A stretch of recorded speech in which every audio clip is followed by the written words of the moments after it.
はーい。ということで、現在絶賛無料公開中アイレ15ヤンデレ乙女ゲームサイコカーストのラジオ再開ラジオ第3回目やっていきたいと思います。よろしくお願いします。パーソナリティはヤンデレ沼に沈んで早数年沼の底から皆様においでおいでしてます。不定形の何か県生産者、ライガーサイコ高校の放送部からお送りします。はい、ということでですね、第3回やっていきますか。あ、音大きかったら言ってくださいね。こんばんは。ありがとうございます。来てくださって。よいしょ。なんかね、今日ね、ボリューム声でっかい気がしてるのよね。大丈夫かな？ちょっとだけちっちゃくしますね。多分でっかい気がするんだ。お。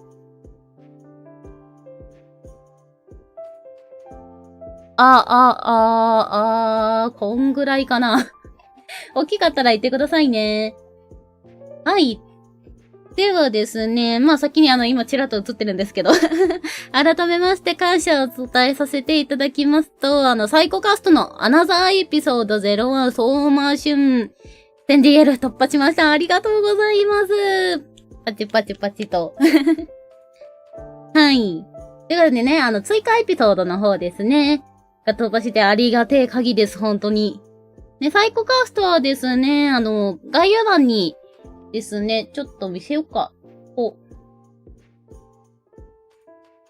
いしょ、こちらですね。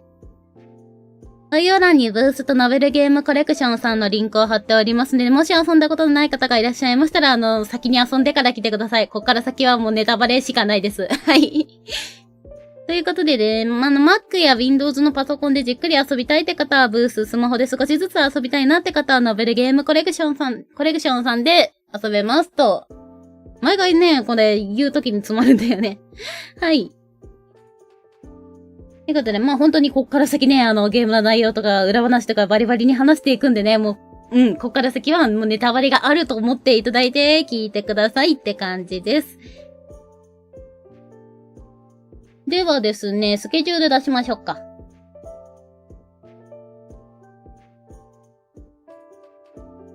はい、どーんと、スケジュールはこんな感じなんですけど、ね、前回、前々回と来てくださってる方だったらなんとなくわかると思うんですが、ちょっと減ってますよね、項目。はい。というのもですね、こんな感じで流れてやっていくんですけど、毎度3時間超えはまずいなと思って、ここら辺で調節しとかないとずっとこれだなと思いまして、ここら辺でね、ちょっと時間の、どれくらいで回すかっていうのをね、テストしつつやっていきたいと思います。はい、ということでね、今がご挨拶ですね。で、ゲーム制作の裏話しまして、ヤンデルを作ろうって軽いミニゲームですね。で、遊びまして、お便りのコーナーがありまして、資料って感じです。のでよろしくお願いします。でですね、そうだな、先に宣伝だけ挟ませてもらおうか。宣伝っていうかもう終わりがけなんですけど。はい。とりあえずね、ちょっと出しましょうか。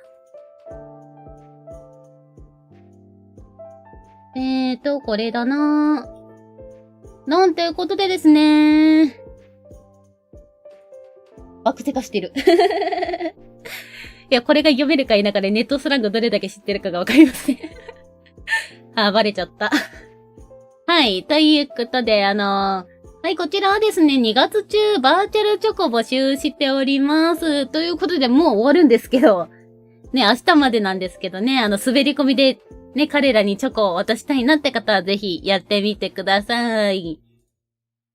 簡単に言えばメッセージ送れるツールって感じですかね。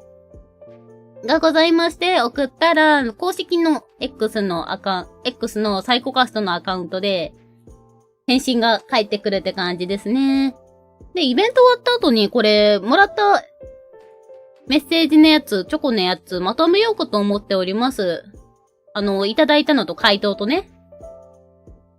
ですんで、お楽しみにしていてください。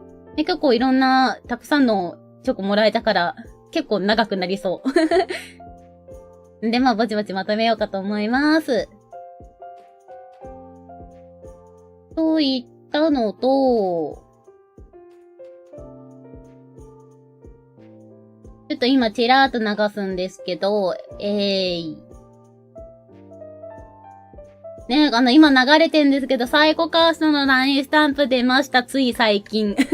2日前くらいかなに出ました。っていうのでね、こんな感じの内容の絵がいろいろとあるんですけど、なんか見たことあるシーンとか、こんなんあったっけなっていうところとかあったりすると思うんですけど、ね、気になった方は調べてみてください。あと、概要欄でも載せてたかなって感じですね。生配信終わった後に見に行ってもらえるとありがたいです。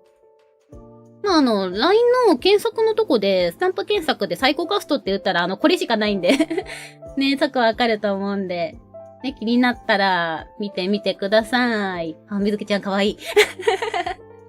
いやー、みずきちゃんが一番の、ライは一番の推しですからね。あ、かわいい。はい、といった感じで、最後にちまちまっと数合わせに私がいますね。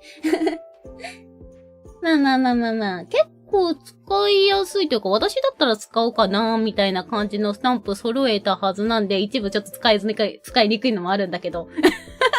大人赤座くんを、いましたね。大人赤座くんね。本当これはついては、せっかくね、私が出すんだったら、ゲーム内に出てくる。あ、これですね。久しぶり。ゲーム内に出てくるやつ、イベントから引っ張ってきたりしたいなーと思って、結構、ゲーム内でこのシーンあったよなっていうのを含まれてると思います。あと、そんなに美味しいとかが偏りすぎててものすごい食いしん坊みたいになってるなって思いました。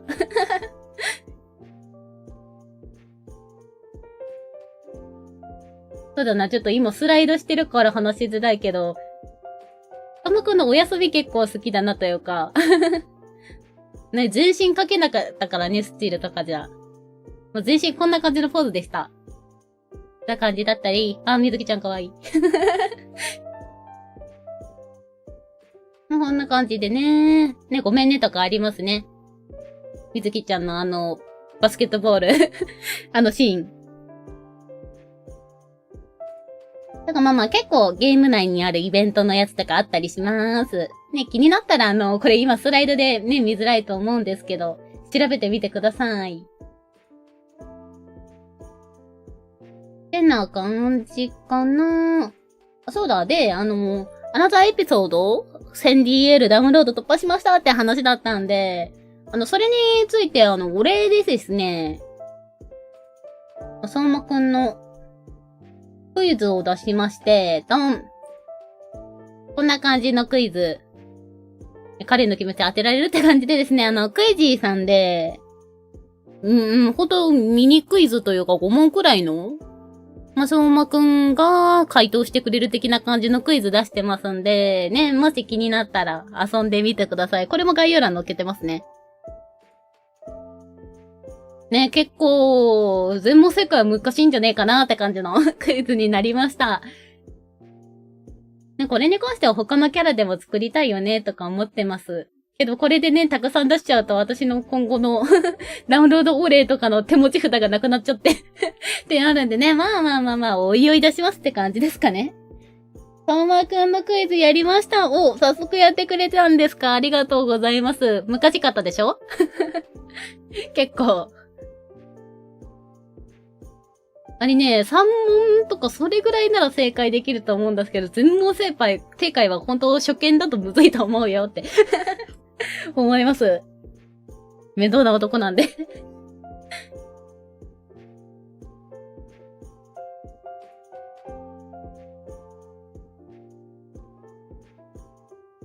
いしょ。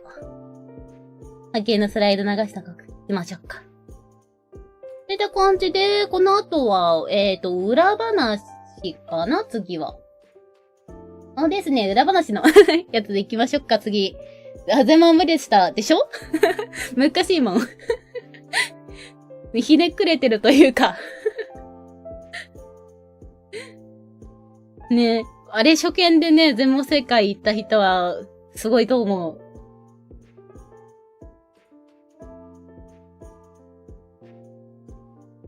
っということで、はい、お次のコーナーに移っていきましょうか。他なんか言うことなかったな？多分大丈夫だと思います。じゃあ行きましょうか。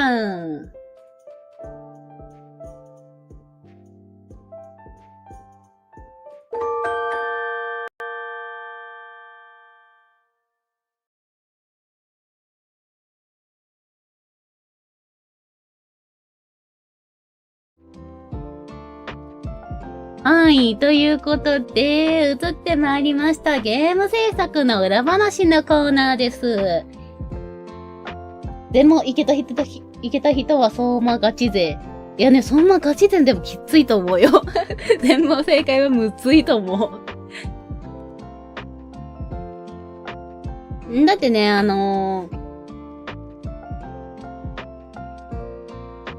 ム内に出てきたっぽいみたいな感じの問題もありましたが、ないやつもあるし。ね。あれね、あのクイズ、1問正解から5問正解、全問正解まで全部あるんですよ。回答というかね。正解によって、彼から返ってくる言葉というかみたいなやつが、1、2、3、4、5全部違うのがあるんで、ね、もしよかったら、ね、わざと間違えたりして、どんなことを返ってくるかコンプしてみてください。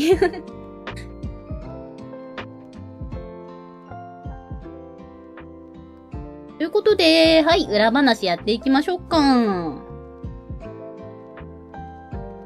ですね、前回、前々回とやってきたのが、第1回目が、チャプター8の3なんで、ね、修学旅行最終日ですね。最終日というか最後に遊びに行った日というか、遊園地のやつで、で、第2回にやったのが、チャプター10の相馬っていうことで、例の問題のシーンやりましたっていうことで、はい。で、今回はですね、選択肢というか、ダイスでこれから決めていくんですけど、追加されておりまして、今回からですね、アナザーエピソードの、相馬旬のやつも選択肢に入ってきます。それ引いた時にものすごい長時間になるんですけど、入ってきますんで、24かなってことで、ダイス振っていきましょう。今回、何が出るかなお。では、何が出るかなお。あ、触れてない。変なのが入っちゃった。イェイ。あ。7、結構早いね。っていうことで、7。1、2、3、4、5、6、7。チャプター7の赤座かなあ、違う。違うわ、相馬だわ。これだと。いや、チャプター6の相馬だね。なんか相馬続きだな。ずっと相馬くんの話してる気がする。じゃあそうだな。今回、チャプター6の相馬って出てくるけど、どの内容だったっけな。なんかずっと相馬くん続きだから、そろそろ別の話がしたい。っていうのがあって、そうだな。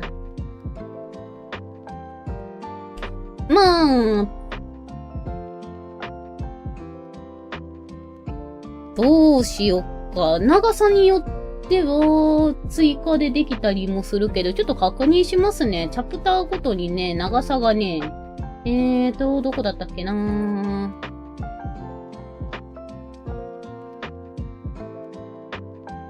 そろそろ赤座とかの話もしたい。これが、何だったっけなちょっと今探しております。これが、よいしょ。じゃったら、これは、チャプター6は結構短いのではなくて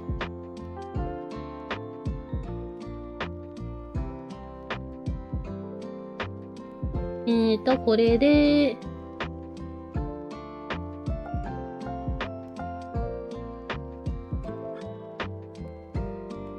もうそんなに長くないチャプターだったはず。あ、そうですね。相馬くんから、死んでるように見えるって言われるチャプターですね。赤座の方も短かったなぁ。なのかな、これ。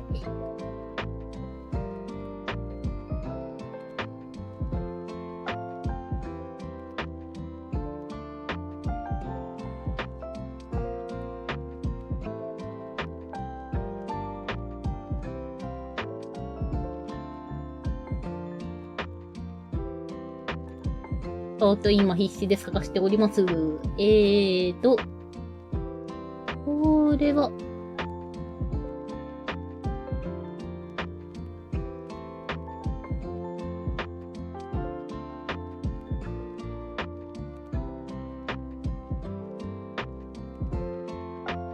やっぱり席替えかな多分。席替えじゃないや。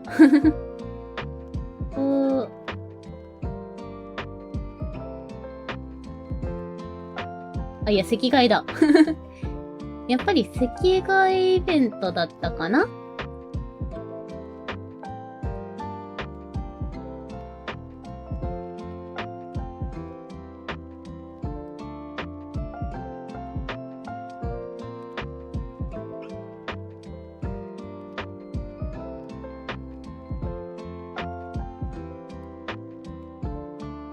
って感じなんで2つ話せそうかな。赤田くんの話をお願いします。多分話せると思います、これだったら。今見てるんですけど、そうだな、順序的に、よいしょ。チャプター6で行きましょうか。お互いというか、赤座相馬の。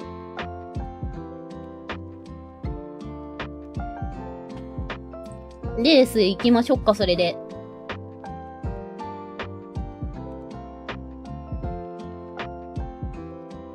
よいしょ。なんか声大きいなと思ったらこっちのせいか。多分これで音程安定したんじゃないかな。ごめんなさい、これまで結構うるさかったかも。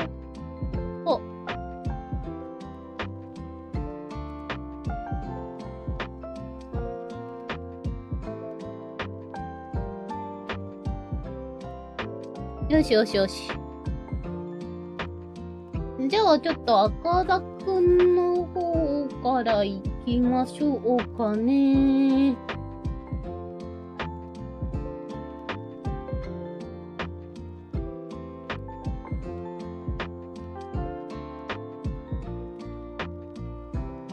いや、時系列的に相馬くんの方が先ですね。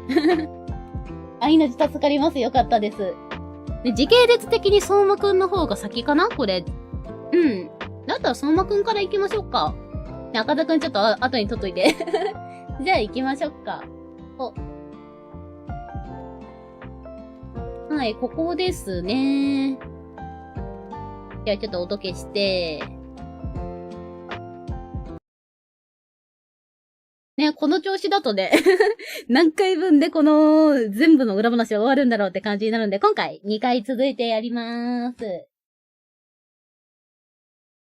ってことで、先に相馬くんからですね。はい、次の章行きましょう。ね、これですね。天才の定義。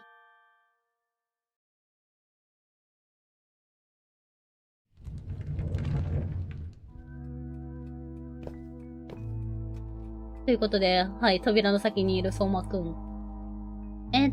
まあ、時系列的には、まあ、この前にね、相馬くん幽霊化疑惑みたいな話を聞いて、どうなのかってなってる状況ですかね。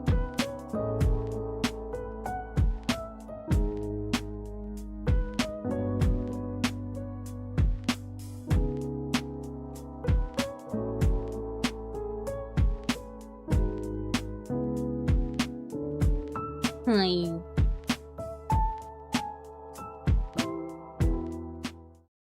でね、こいつからね、相馬くんから聞いてくるというね。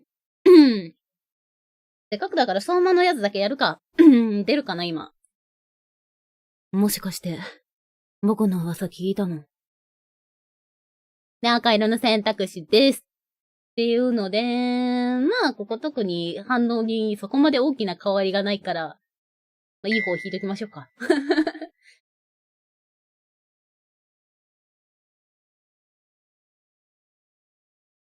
でですね、この状態の相馬くんの心境としては、相馬くんかっこいい。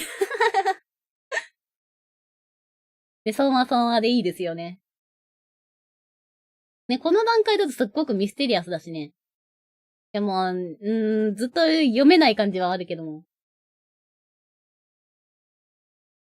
相馬くんのこの状況の心境としては、まあ聞かれること自体はそんなに、まあ驚きではないというか、聞いたんだ程度。そんなに気にしてない。と思います。彼としては。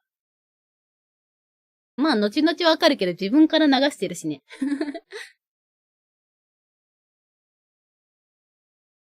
でね、ここは本当に、ね、相馬くんからしてもさらーっと聞いてるつもりでいますね。ひろいちゃんそんなこと知らないけど。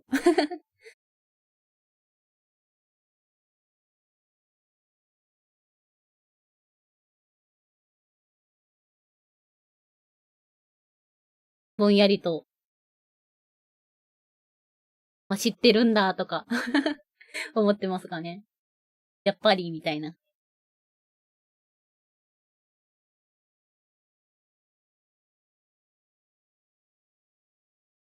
あんたには、どう見える？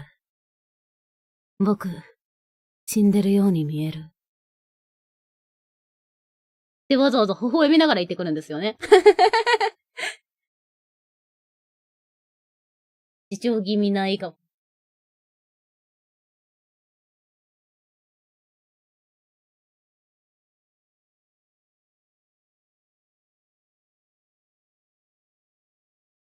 まあでもここら辺は彼も結構複雑なね、心境はありますかね。まあね、自分から噂を流したとはいえ、自分が勘違いされることに、まあ思うところはあるにはある。っていうのと、死人みたいにひどい顔してるっていう意味もありますかね。って感じかな。ね、楓さんがいなくなってって感じ。まだヒロインちゃんに興味なさそう。この段階だとそんなにないですね。そんなにないというか、まあ、うーん。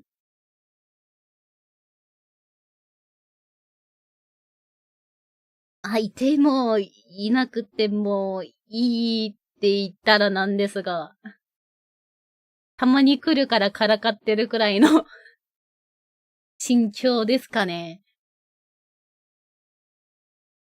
まあ、少なくともまだ執着とか依存とかそこら辺は全くないと思います。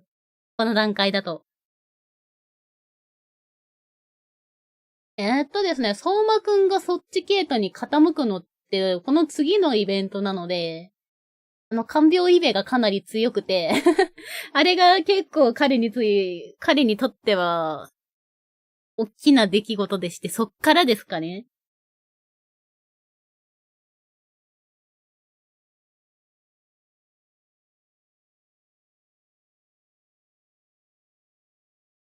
でね、ここね。ねえ、あんた、なんて名前だっけ？覚えてないという名乗ったのに名前覚えてないからね。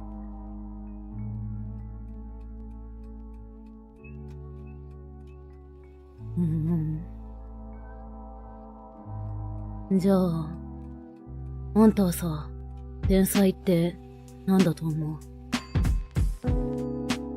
ね、今回は、名前、ここねちょっと今は置き換えましたが、ちゃん呼び。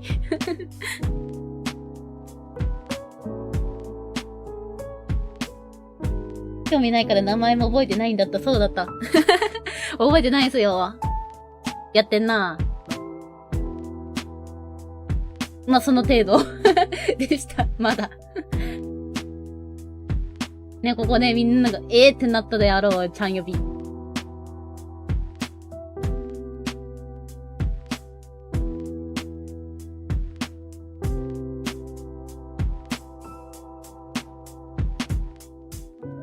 名前にちゃん付け呼びするタイプだと思ってなかった。でしょうね。まあ、このちゃん呼びは、本当に過去の女遊びなんやらの影響もありますし、楓さんの影響もありますね、これは。楓さんがちゃん呼びするタイプだった。っていうので、影響を受けてますというか、そっから来てます。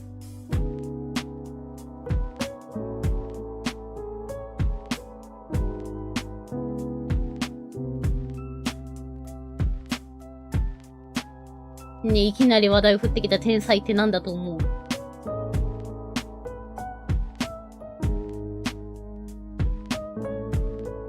頭の悪そうな答え。わざわざ返したのにバカにしてくる。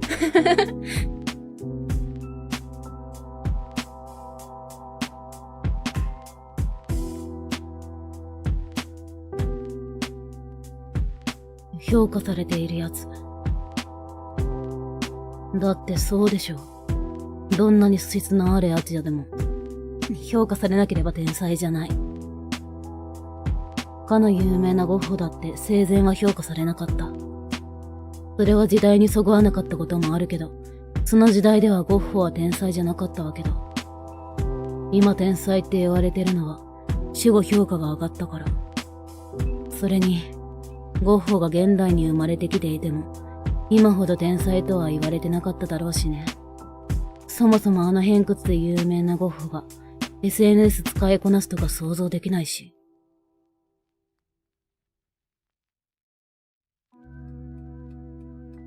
ああ、つまり、評価がなければ天才にはなれないの。っていうのは相馬くんの持論ですね、これは。楓さんの影響大きすぎるぞい。俊はね、本当に楓さんの影響がすごい強いよ。彼の行動の端々から実はね、楓さん要素結構ある。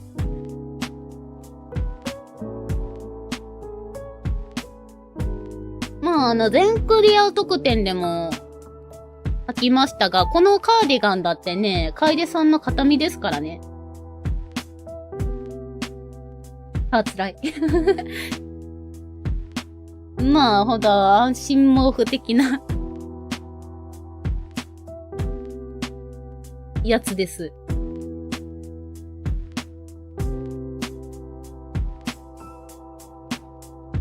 まあ、このさっき言ったことは本当に彼の持論というか彼の考え方ですね。これが後の僕なんかじゃなくてで繋がるわけなんですけど、ね、これ別の次のチャプターだったかな？っていうかもっと後なんですけど。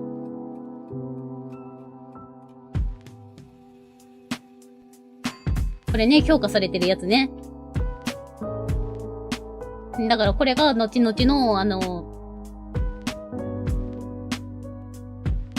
僕なんかより、楓の方が天才の素質があったのに。天才の才能でしたね。天才の才能があったのにってやつ。に繋がってきますって感じかな。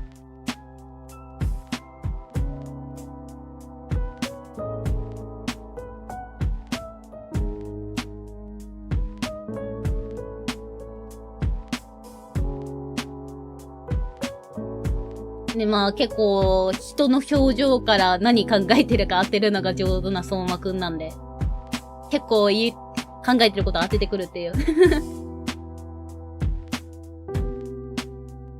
どうしてそんな話をって顔してるね。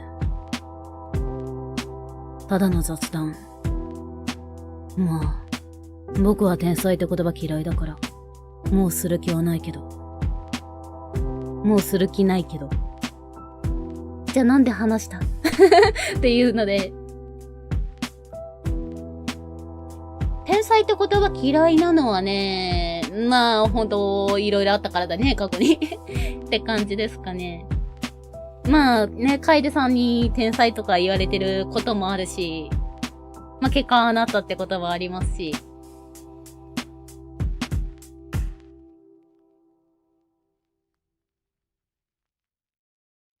ね、結構周りから言われることもあり、それで、言われて、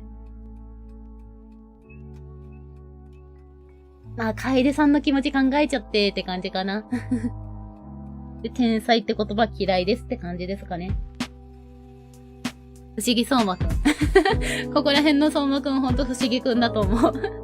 ここら辺というかね、チャプター8くらいかな。までは結構不思議くんな感じが強いと思いますね。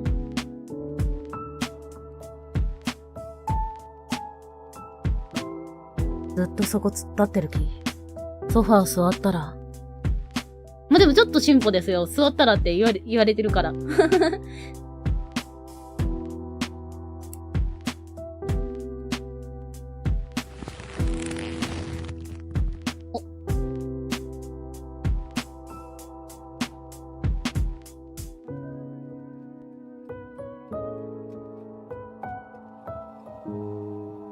違うぞ。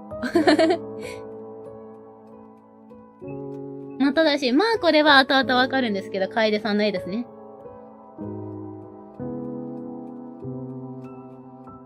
でもね、この段階で見ちゃうとね、自分描いてるようにしか見えないんだよねっていうので。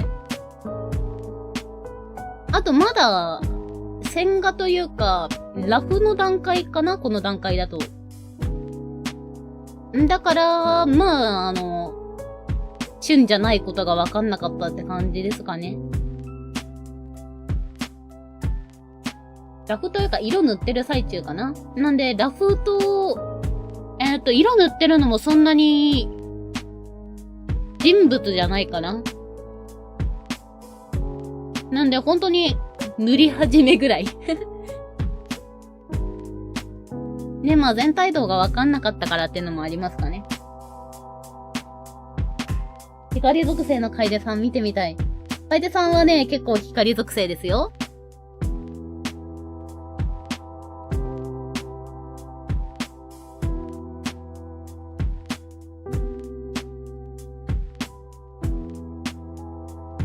でね、これ今後ね、対応の差がすごい距離が近づいた感がこっから先出てくると思うんですけど、この段階だとまだ帰りなよって言ってくるんですよね。眠いなら帰りなよ。別に、僕はあんたがいてもいなくてもどうでもいいし。あんたも、その様子だと、僕に何か用があるわけでもないんだろう。もうでもその文字にしては進歩だよ。用がないのにちょっと、ソファーに座って待たせるっていうことがことを許してるから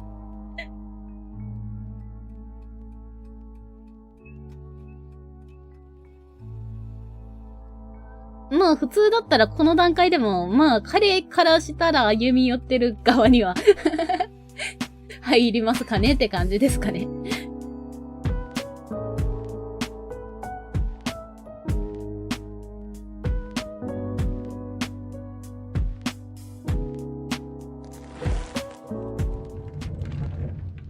ということでお邪魔しました。で、今回はフラグというか、変数的な問題で出なかったけど、確かここで、よいしょ。あれかな、また来てもいいですかがあったかな。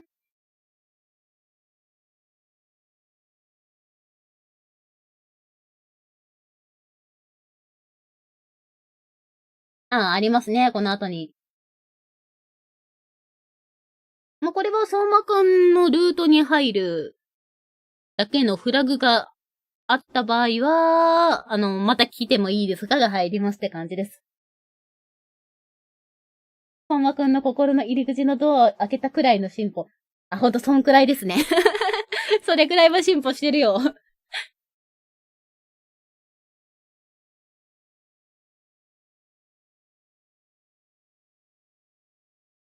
ここで、ですね。今回見れなかったけど。うん。ここには来ない方がいいって。好きにすれば。っていう、ちょっとデレーみたいな感じのが入りましたって感じですかね。まあ、ここのチャプターは本当後々生きてくるって感じのチャプターなんで、まあ、ここの段階だとミステリアスな不思議な感じの相馬くんって感じですかね。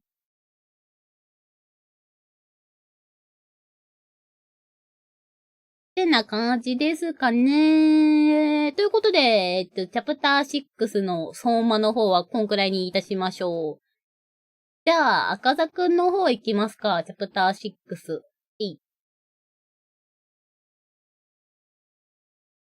お。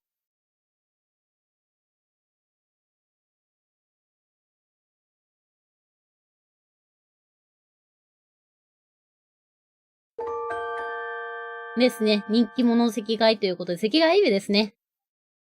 まあ、青春。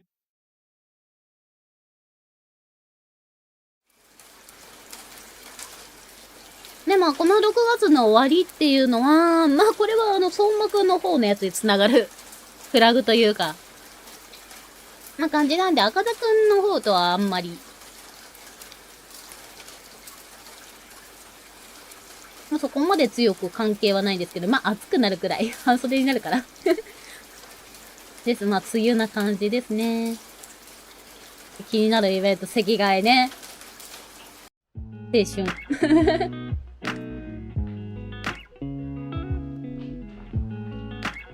半袖の赤田くん。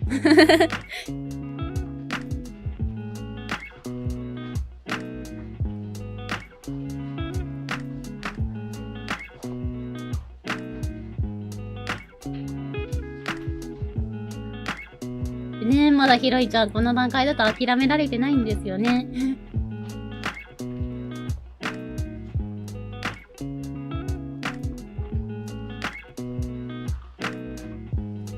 ね、これね、いろんなシステムがあるよね。赤外のくじ引きシステム。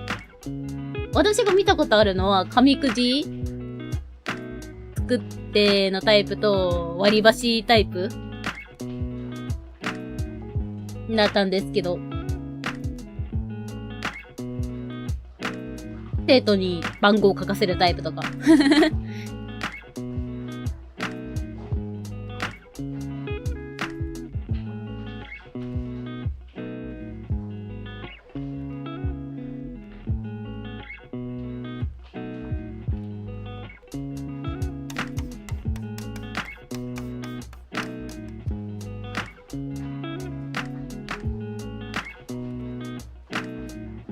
大人気の赤座くんですね。まあ赤座くんね、クラス内だと本当に、まあ人はいいし、まあ人が寄りたくなる雰囲気があると言いますか。まあカリスマってやつまあ男子の中だと結構、人気というか結構仲いいんですよね。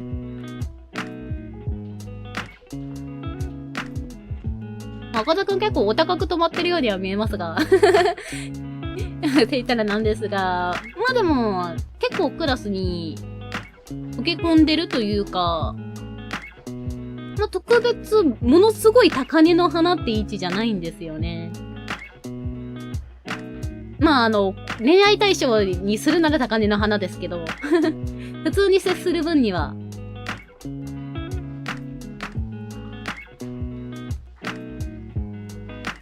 だからクラスの男子仲は結構いいと思います。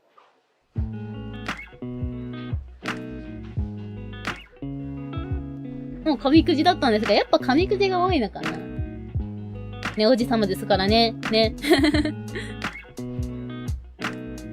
まあ恋愛感情抜きに普通に接する分には接しやすいと思います、赤座くんは。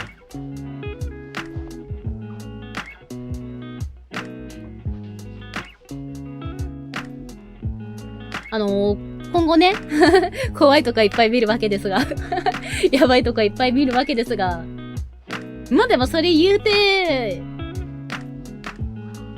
あの状態にならないと見せないから。普通に接する分には絶対に見せないから。結構親切だと思いますよ。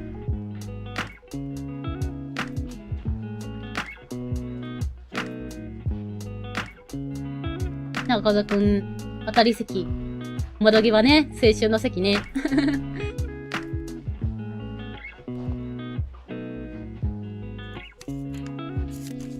まさかの隣席を引いてしまうという。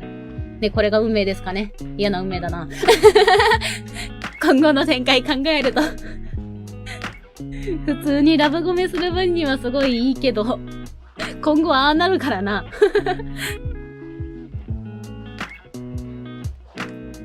どうしてヒロインちゃんはあなた。まあ、赤田くんもね、想像以上のことが起きちゃったというか。まあ、彼的にもあんな展開になったのは想定外ですからね。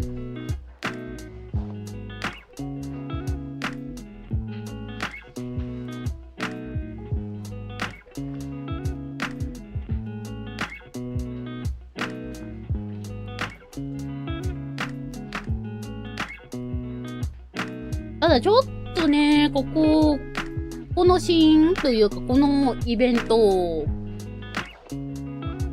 心残りというか、がありまして、いや、隣席の良さをこの後描写できなかったなっていうのはありますね。隣席ドキドキ青春イベントできなかったなっていうのがあって、まあ、今後ね、いろんなイベントがあるわけだから挟むとこがなくて。っていうのはできなかったなーっていう心残りは少々ありましたね。まあまた別のところでね、なんか隣席になったイベント的な、後のドキドキ青春イベント的なのやりたいなーという気持ちはありつつって感じですかね。赤田くんも想像してなかった？ああね、赤田くんの、想定だと、まあ、この後ね、女子からの嫉妬妬みで、まあ、ヒロインちゃんがどんどん孤立していってしまうわけなんですけど、ただ、女子の苛烈さは、ね、あんなに、橋から飛び降りたくなっちゃうくらいというか、あんだけ追い詰められるのは想定外だったかな。ていうか、その前に、まあ、もっと後のイベントにはなってしまうんですけど、赤座くんが、ね、保健室へ駆け込もうとするヒロインちゃんの前に、現れるイベントあるじゃないですか。ね、ばったり現れたところで、赤座としてはそこら辺ですがってくるかなって思ってたんですね。自分に。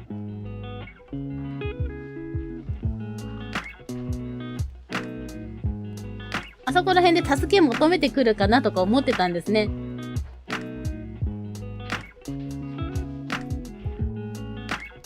だけどなんかむしろ拒絶され。で、そっから先も、そんなに急ピッチというか、短期間で、あんな状態になるまで行くとは思ってなくて、もうちょっと、先だと思ってたというか、そういった感じのがありまして、まあ、彼的にもあんなに、早くというかね、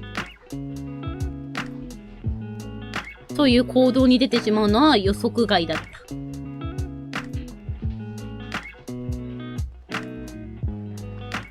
だから橋のシーン、マジで焦ってますからね。珍しく。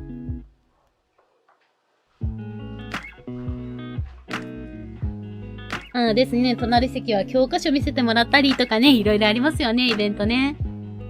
消しゴム落としちゃってとかね。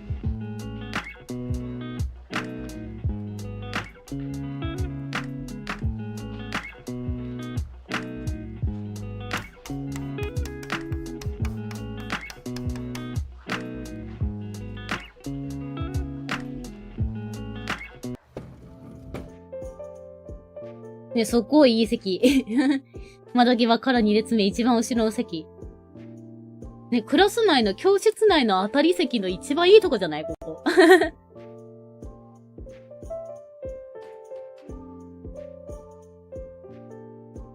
ね、赤座くんね。よろしくね。ポーズ絵つきながら。ちょっとリラックスした感じで挨拶してくれるという。レア。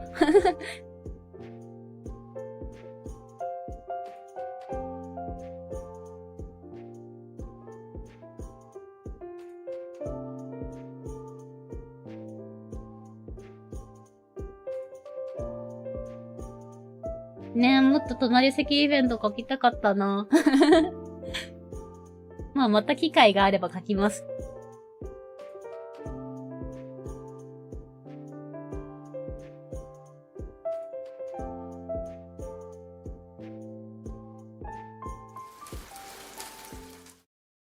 っていう感じで、まあ、チャプター6は両方結構短いですが、こんな感じですかね。はい、ということで、裏話はこのくらいでしょうか。赤ずくん何しとんねん。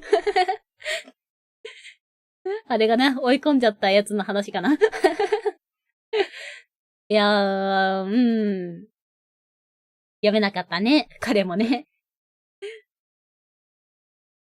そこまで女子がひどいことするとは思ってなかったんだね、彼も。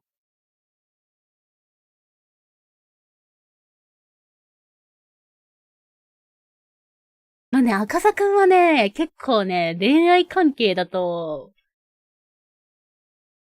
予測外すというか、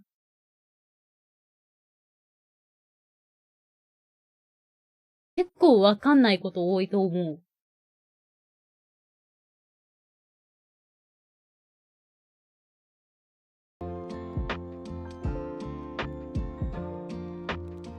っていうのも、まあね、特典のサイドエピソードを見てもらったら、まあなんとなくね、そういう感じのこと出てたと思うんですけど、ね、告白されるのもわけがわからないっていう。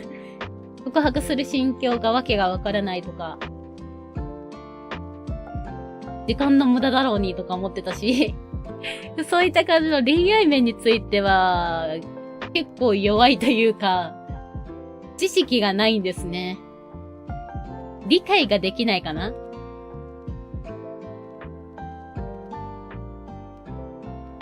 ね、言うて、だって赤座くんこれまでないですからね。恋愛関係で言うと。ね、告白されることはたくさんあったけど、まあ、実際、そういう恋愛感情を持ったりとかはなかったし、交際経験もないしっていうので、女子の嫉妬とかは本当にわかんないと思う。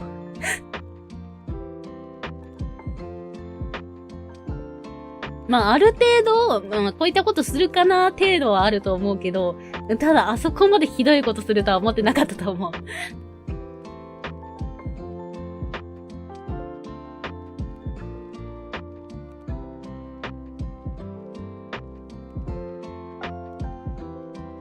で、そこまで行くと、というか自滅じゃないとか思ってそう。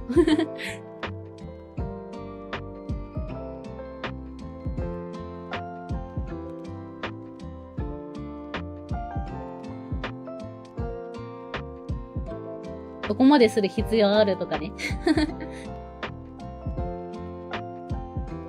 なんで読めなかったって感じですかね。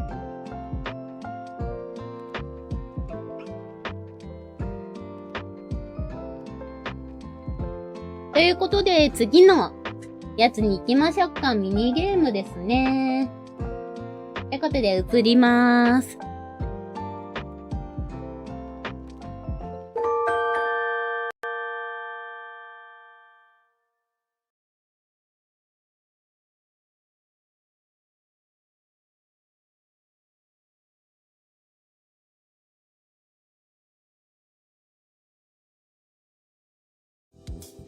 はい、ということで、ミニゲームのコーナーでさ、人の姿でいきなり失礼します。はい、ということでですね、まあ、こちらは簡単に言いますと、まあ、ヤンデレを作ってそいつで口説こうぜって感じの内容なんですけども、まあ、コラボ企画と言いますか、私、まあ、これまでいろいろとやっておりまして、ボードゲームを作ったりもしまして、その中の一つなんですけど、まあ、こちらナンパーワンポストっていうゲームなんですけど、はい、本来であればね、複数人でやるのを今回も一人遊びしていきたいと思います。っていうのでね、弾きながらやろっか。まあ、即興でヤンデレを作ろうみたいな感じですかね。ということで、ちょっと盤面に移動させますね。お。よいしょ。あ、前回の置きっぱじゃん。前回こんな感じの弾いたんですけど。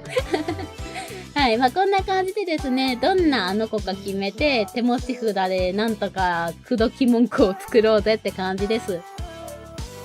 ちょっと回収しますね。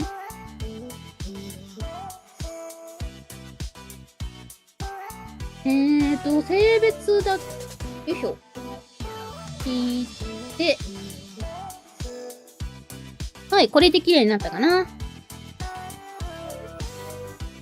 ていうので、やっていきましょうか。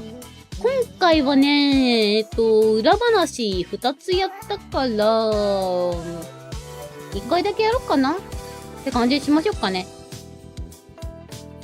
ね、まだお便りコーナー残ってるんで。っていうので、まあ、早速ですが、引いていきましょうか。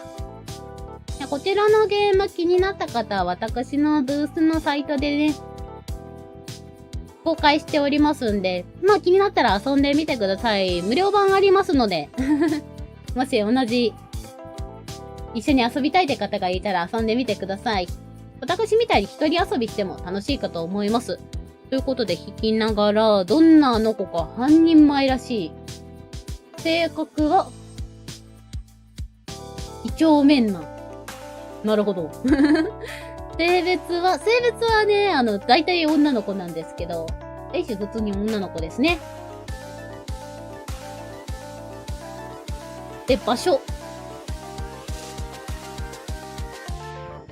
職場。職場で半人前か新人さんなのかな。で、几帳面な性格の女の子が職場にいるらしいです。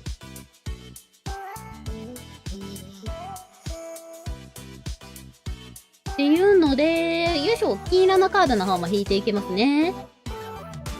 6枚。あ、全部裏面で引いちゃった。よいしょ、1枚目。マスク。なんかありそうだな。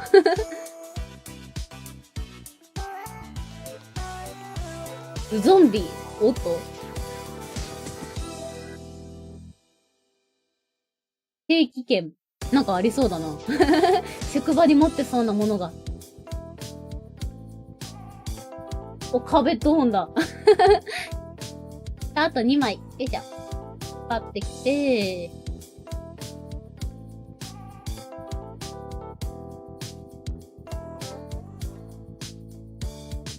お、クーデレと帽子。なるほど。まあ、これを使ってヤンデレっぽくやらないといけないわけですが、そうだな、職場のあの子か。まあ、几帳面な性格ですということで、まあ結構丁寧な感じの子なのかなとイメージしておいて、でまあ、入ったばかりの丁寧なあの子に恋してるらしいこちら。ということで、まあ普通に職場にありそうなので言ったら、マスクと定期券と帽子まあ普通にありそう。で、変わり種ゾンビがいるけど、まあ壁ドンも結構イベントとして使いやすいなっていうのがありますね。で、そうだな使い勝手が思いつかないなまあ、壁ドンは入れたいなってことで、壁ドンは入れとこうかな。威圧するのにぴったり。ゾンビいや、ゾンビの使い方は正直、のある？インプレゾンビしか思い浮かばない。最近見たから。なんか使えるか。ヤンデレっぽい声でゾンビみたいになっちゃうんだよ。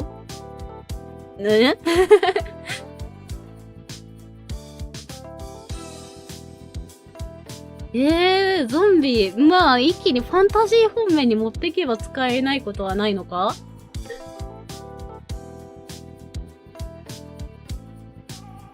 そうだなぁ。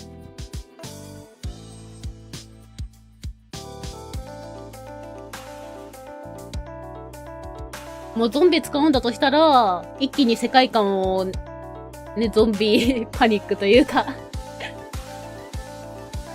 みたいな感じの、もうゾンビものみたいな世界観にするか一気に職場が避難先に変わるけど死んでも君は愛す的な。そういうね、狂気的タイプいけますね。ね、蘇らせるっていう意味でゾンビにしちゃうとかね。そういうタイプはいけるな。ただ他のやつとの相性、ゾンビとマスクは、いけなくはない感染予防かな。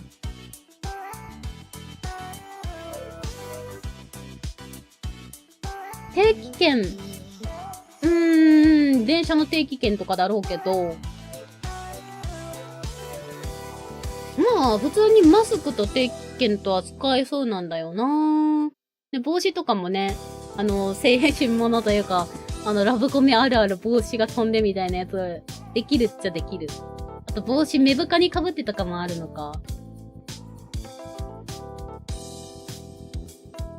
で、マスクと帽子で不審者にもなれるじゃん。顔面隠せるけども。不審者やるで、マスクと帽子で顔が見えないでね。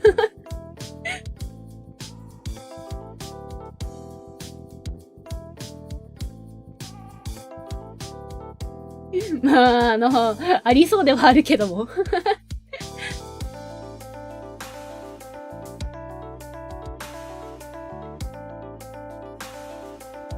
なんか、ヤンデレの、ピクシブとかにある、ヤンデレもので結構見るシチュエーションではある。ありますね。不審者に壁ドンされるの怖すぎる。あと、まあ、マスク外したら美形も結構ある。シチュエーションでは。職場まで押しかけてきてんかいでもな、それだとな、普通すぎる普通いや、まあ。王道だからこそいいもありますが、不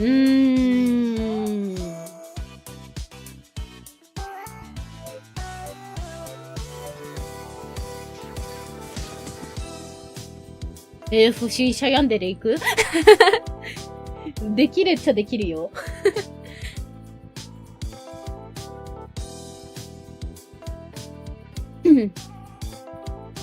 まあ一応他もね、何かできないか考えてみましょうか。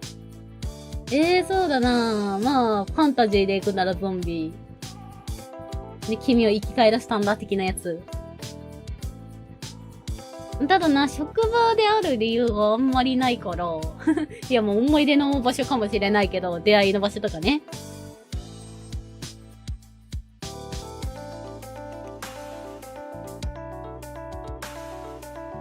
フーデで、会社の同僚だったら同じ新米社員か。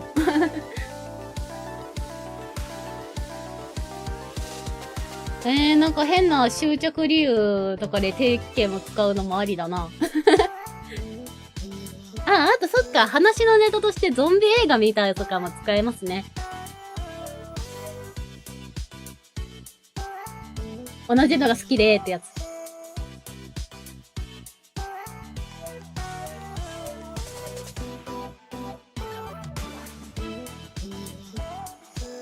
でもなんか不審者ほどパンチがない。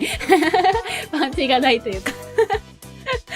不審者に壁のされるの本当に怖いな。それで行くかな。だったら、なんとなく頭の上からやるから、帽子からマスクかな。まあ、とりあえず職場にしましょうか。なんか雰囲気違いますね。なんかいい BGM にしましょうか。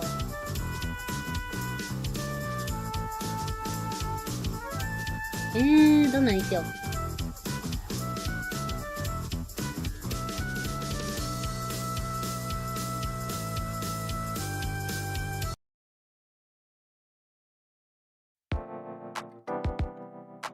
職場っぽくはある。定期券クーデレ壁ドンね、定期点拾ってくれたからでクーデレするの？でもそれにヤンデレを付け加えるのが難しいんですよね。っていうのがあって。ね、クーデレとヤンデレってどうなんだろう。でも結構難しいんですよね、ここ掛け合わせるの。ヤンデレ面出すだけでクーデレじゃなくなっちゃうから。クールに出れるじゃなくなるから。結構ね、難しいんですよ、それ行くの。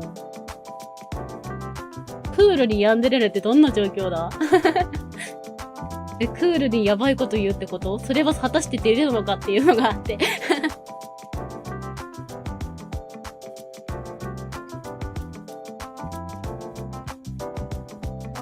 いや、怖いのにしよう。不審者に脅されるんだろ？脅されるというか迫られるんだよ。だったら怖いよな。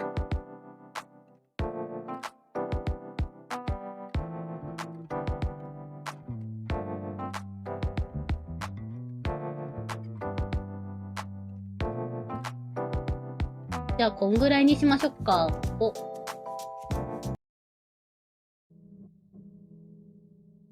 怖っ。こんぐらいって言ったけど怖っ。雰囲気が一気に暗くなりましたね。やはり不審者。いや、不審者で行こうかと思います。ちょっと怖いな。一気にホラーだな。どうしよう。まあ、いっか。いっか。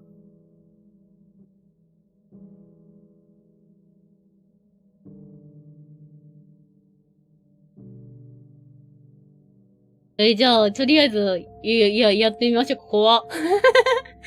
BGM からして怖。もうちょっと落ち着かせましょうか。病んでるというか心霊になってるな、これ。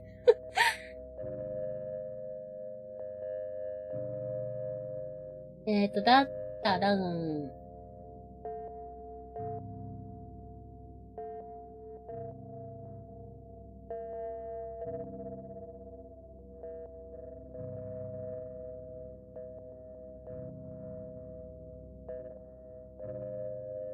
お、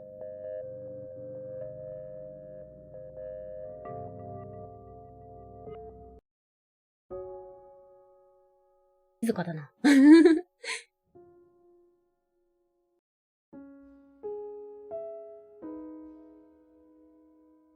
まあ、小暮にしましょうか。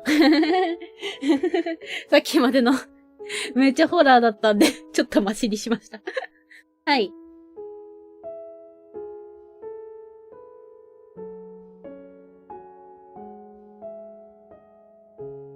では、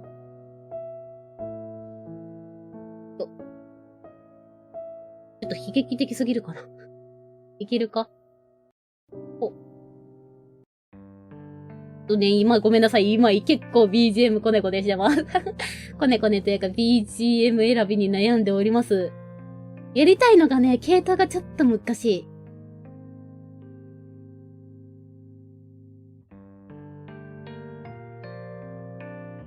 どこだったかな？ちょっと BGM 量がありすぎて選ぶのに。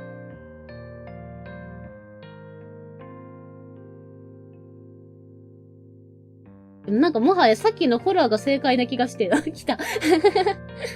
もうさっきのホラーが正解だった気がしてきました。もうさっきのホラーで行こっか。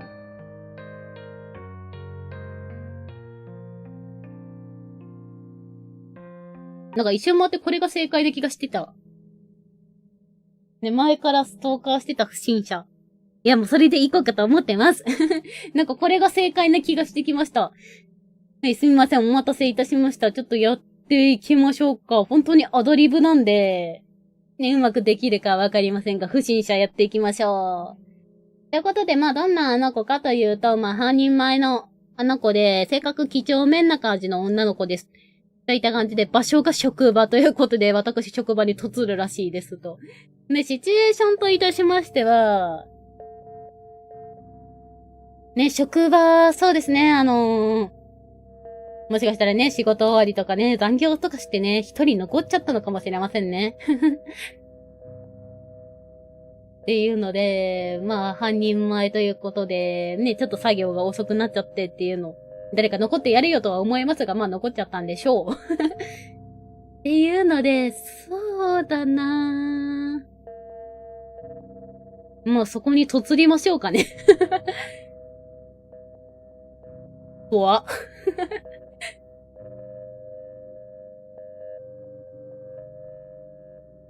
っていうので、行きましょうか。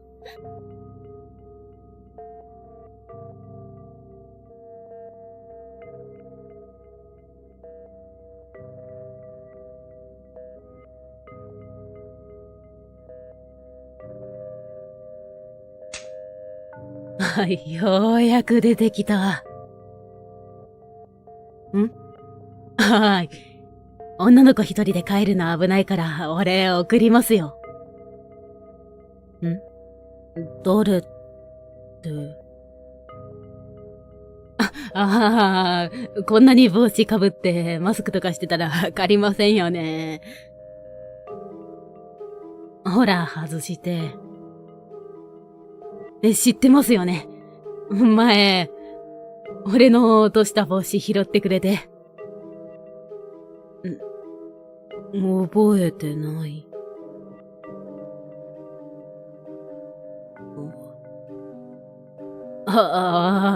すいません。覚えてないですよね。でも、その時、一目惚れしちゃったっていうか。なんで、送らせてください。なんで逃げようとするんですか？ちょっと。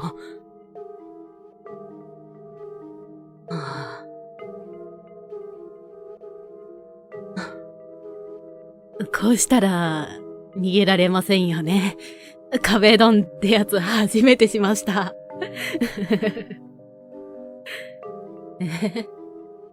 なんでそんなに怯えた顔してるんですか？大丈夫ですよ。俺、ひどいことはしませんから。あなたを守りたいんです。だから、一緒に帰りましょう。嫌って、なんで？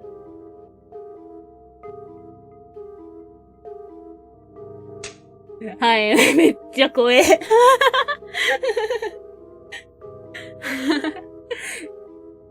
ね、この後どうなっちゃうのってすごい不安ではありますが。やるならこんな感じかなと思いました。ねえ、とつってきて。いや、お前が一番怖いよってやつ。っ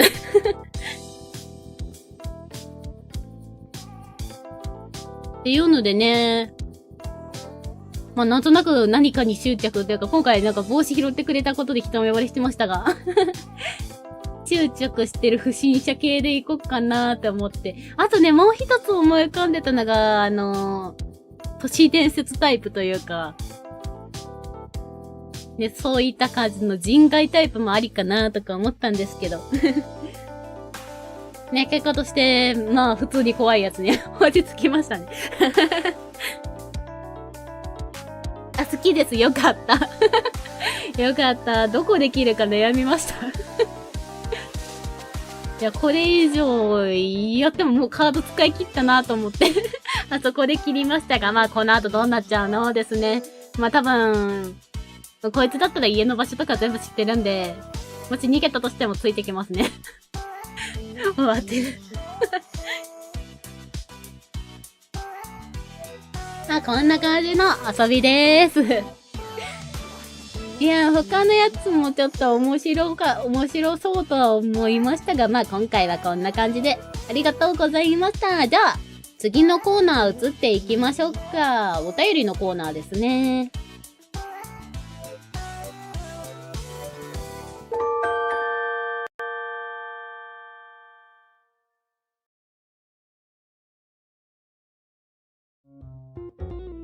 はい、ということで、移ってまいりました。お便りのコーナーでございます。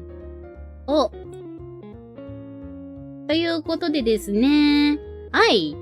こちらはですね、サイコカースト全クリア後に回答をお願いしている、全クリア後の回答のやつなんですけど、アンケートでですね、彼らに沼らされた面白い女の皆様からいただいたお便りをご紹介&回答していくコーナーでございます。でですね、今回はですね、そのアンケートでいただいたの4通と、あとは前回の、第2回のサイカーラジオでいただいたコメントにも、触れさせていただこうかなと思います。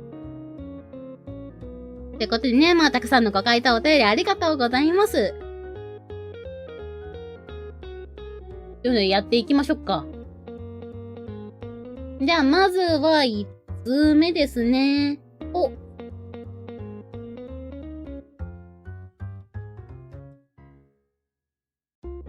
はい。ラジオネーム、ユニーさんより。ですね、この方からは、赤座くんと相馬くん、両方への質問いただいておりまして、今回ちょっと一つずつ答えさせていこうかなーって思います。はい、ではですね。まず赤座への質問。友情エンドで、みつきの、うちの彼女発言に対してはめっちゃ不機嫌そうに見えたけど、具体的にどう思ってるの？ヒロインがあなたと付き合ってるに噂されるより、レズで親友のみずきと付き合ってるにする方がまだマシだと思ってるし、やっぱ同じ女が2回もプライドを傷つくの悔しいっていううざがらみをもらってて。いやー、いいですね。面白い回答がもらえそうですね。っていうので、ですね、そうだな、全部読み上げてからに行こうかな。二つ目、相馬くんへの質問なんですけど、相馬への質問。ヒロインが親友のみずきのことを紹介し、みずきに対して可愛い、優しい、天使、大好きの言葉のにはどう思ってる？または二人の距離感はどう思ってる？ちなみにヒロインが赤座のこと好きだったし、告白したこともあったの知ってますよね。一目惚れだってウブで可愛いよね。って2回目の疑いももらってます。いや、両方煽ってる。いや、いいですね。いや、でもね、こういうこと聞いた方がね、彼らの反応面白いと思うよ。っていうのがね。ありまして、ありがとうございます。というので、赤座と相馬へ答えてもらいましょうか。まずは、赤座の方。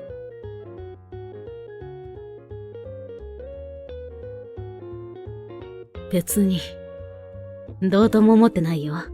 恋愛対象も人それぞれだろうしね。俺は、別にプライドを傷つけられたなんて思ってないよ。そもそも俺が君を振ったんだから、先に傷つけちゃったのは俺の方だろうしね。で、かっこつけるんですけど、言わないんで、補足させていただくと、ですね、本当に赤座くんって結構みずきちゃんと相性悪いと。いう感じで、というのも彼って、人心掌握に長けておりまして、人を操作するのは大変得意なんですけど、みずきちゃんは強く自分を持って立ってるんで、聞かないというね。だから、うかつに手出しもできないし、一番もやもやするし、悔しいと思います。それに、ね、正直、みずきちゃんルートのヒロインちゃんなら、もし赤座から告白しても振りそうな気がしてる。っていうので、本当に悔しいと思います。悔しいというか、もやもやしてると思います。みずきちゃんルートだと。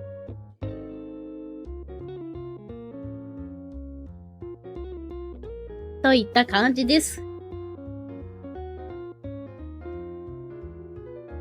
で、お次、相馬くんへの方ですね。をまあ振り返りますと、まあみずきちゃんに対して可愛い優しい天使とかね、まあ、彼女に対しての素晴らしいっていう賛美する言葉を使うことにまあどう思ってますかっていうのと、まあ二人の、まあみずきちゃんとヒロインちゃんの距離感について、まああと、ヒロインが赤田のこと好きだと告白したこともあったの知ってますよね。一目ぼらって有無で可愛いよねっていうことですね。わかりました。ではこちらに対してまあ相馬くんに回答してもらいましょうか。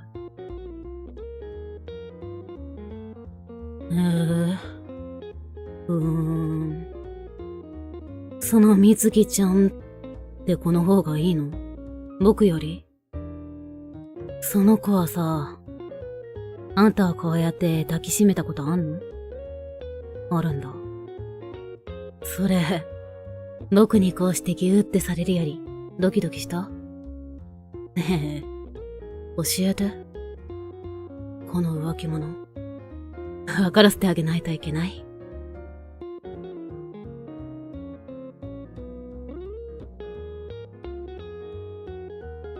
その人気者のこと、昔、好きだったらしいね。別に。でも今あんたが好きなのは僕でしょ。僕よりも好きって言うなら話は別だけど、そいつが僕以上にあんたを愛してあげられるなんて思えないんだけど。それに、僕のがもっとウブで可愛い、誰も知らないあんたのこと知ってるでしょ？それ以上そのお口閉じないと、塞いじゃうけど、そっちのがいい？むしろしてほしい？何も考えられないようにしてあげよっか。はい、といった感じでですね。はい。ねえ、相馬くんの方が正直恋愛で言えば一枚上手です。もう女性経験が大変豊富ですから。まあね、言っちゃえばですね、赤座くん、モテてはきたけど、本当に恋愛は始めたてなんで、不審者なんで、そういった面では相馬くんの方が強いかな。って感じです。まあ、どっちも思うところはある。って感じですね。はい、素敵なお便りありがとうございました。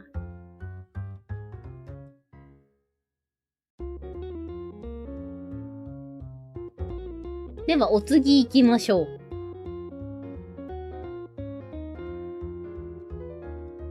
ね、みずきちゃんは強い。好き。相馬くんはエッチすぎるやろ。で、相馬はそういう煽りに対しては結構強いというか、からかいに対しては強いですね。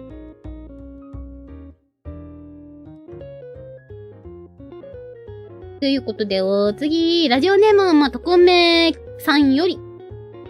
ということで、ライさんのヤンデレの癖をこのゲームに詰め込んだと全コンプで開かれる設定集などの後書きでお話しされていましたが、よければもう少し細かく教えてくだされば嬉しいなと思います。弾き語りが聞きたいです。ということでね、ありがとうございます。いいですか？片手も。1時間以上正直かかりますが。まあね。とりあえず、まあ、赤座と相馬に共通する部分で話しますか。はい。ですね。弾き語りと言ってしましては、赤座。別にヒロインのこと気にしてないんだからね。ツンデレか。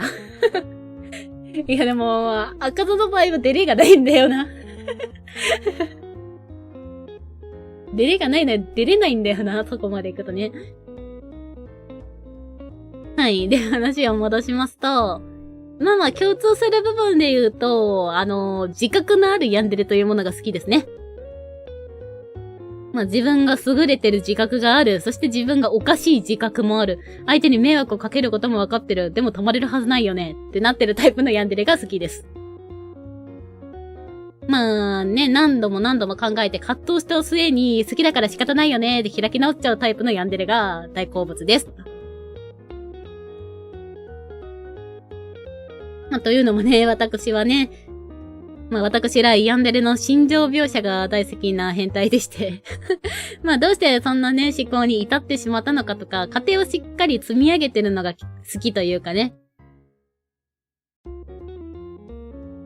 なんかしっかり過程を積んだ上で、やばいよなっていうやつが好きです。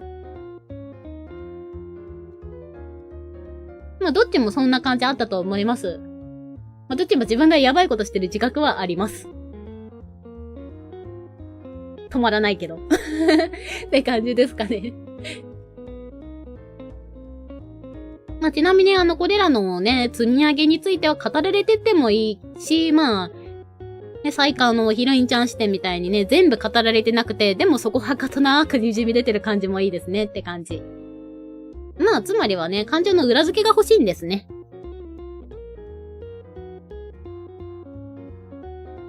まあ、というのも、で、創作のキャラクターとかって結構人間の感情の種類が最低限まで削ぎ落とされてるって私思ってるんですけど、もう例えばね、まあずっと一緒にいたいみたいなね、そんな感じの気持ちがあったりします。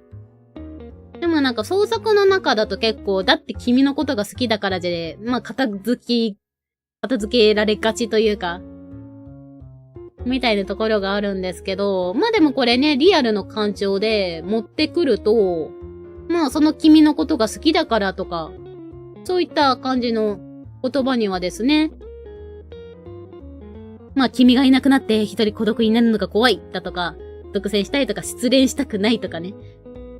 まあ結構いろいろな、まあ、自分本位な感情も含め、結果としてずっと一緒にいたいとか、そういったものがあるわけですよ。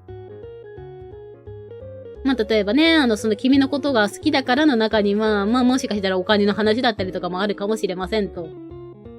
まあ、その、どうしようもない人間らしさが好きです。まあ、それがフェチですって感じですかね。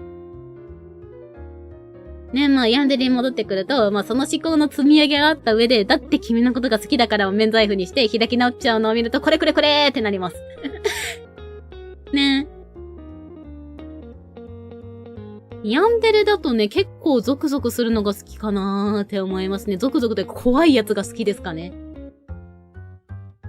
ね、ヤンデレ愛あるホラーだと思ってるのでまあ、とは言ってもね、いわゆるね、雑種とかそういうのが好きなわけじゃないですよ。というよりかは、なんというか、最高ホラーって言ったらなんかスープラットなイメージもあるな。まあ、追い詰められてるみたいな精神的にの方かなっていうのが好きかなって感じですかね。読んでいくうちにおかしくなりそうだったサイコカースト。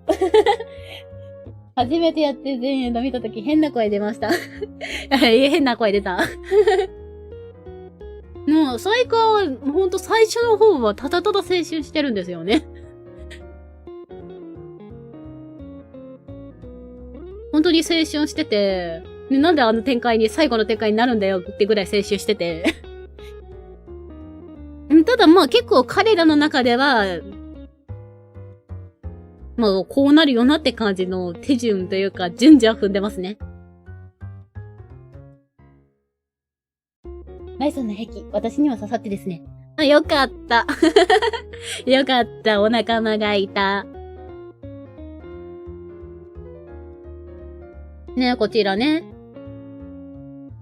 まあ、本当に、そういうね、心情描写、ヤンデレはたくさんしてくれってずっと思ってます。ね、結構ヤンデレの動機も、いろんな作品があるんですけど、結構なんか、だって好きだからで、片付けられちゃってるのを見かけて、もったいないなって思います。ヤンデレこそ心情描写をたくさんしてほしいなって思ってるので。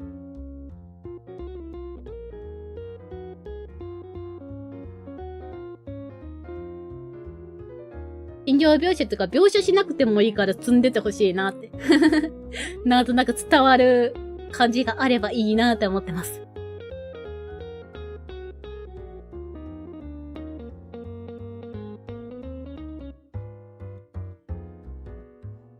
では、はい、素敵なお便りありがとうございました。お次に行きましょうか。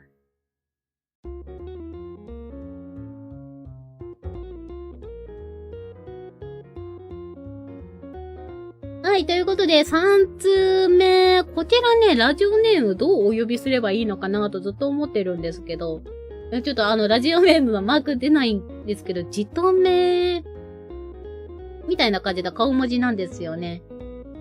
いや、それとも、ね、これ、間違いじゃなければ、私のお知り合いからもらった、お友達からもらったやつ、なのかなと勝手に思っています。間違えてらごめんなさい。ちょっと私と被ってるのはちょっと横ずらしますね。こんな感じかな。でね、もしお友達だったら、あげりって呼べばいいんですかね。はい。ね。多分その子の顔文字なんで、ね、間違ってたらごめんなさい。っていうので、まあ、とりあえずじとめさんで通しましょう。はい、ラジオネームじとめさんより、このストーリーでは主人公はこのままじゃ私は落ちるって自覚していてもこのままでいいやしてくれるんだから、とかなり意思決定が弱く感じました。病んでるゲームの大半がそうだと思ってます。もし主人公の精神がもう少し成熟していて相手のことを好んでいるからこそ対等でいようと奮闘した場合、赤津さんはどんな反応をするんでしょうか。ルックスが高いですし、社交性を上げる、頼ってもらえる人間になるように努力していたら口出ししますか？素直に自分のためにしてくれてると喜びますか？長文すいません。答えにくければ大丈夫です。はい、全然答えます。ということでね、はい、質問ありがとうございます。一つずつお答えしていきましょうか。まず最初のですね、主人公の意思決定の弱さ。これはね、本ラジオで全部の回で言ってる気がするけど、どちらかというとね、主人公ヒロインちゃんよりも赤座&相馬の対応に問題があるって感じ。これまで散々語ってきたんで省略するんですけど、彼らが主人公を下に見ているがゆえに、主人公の自信がなくなっていると、そんな感じの状況です。ねこれ恋愛でも結構起きがちなことだとは思うんですけど、なんとなく想像つきません？相手の方がすごい人で常に相手や相手の周りと自分比較してしまって、自信なくして、でもたまに彼から褒めてくれるから彼にすがりたくなってしまってっていう感じの負のループがどっちのルートでも起こってます。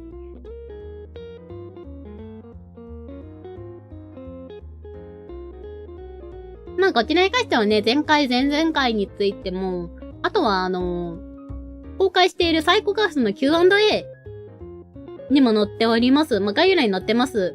ので、もっと気になったら読んでみてください。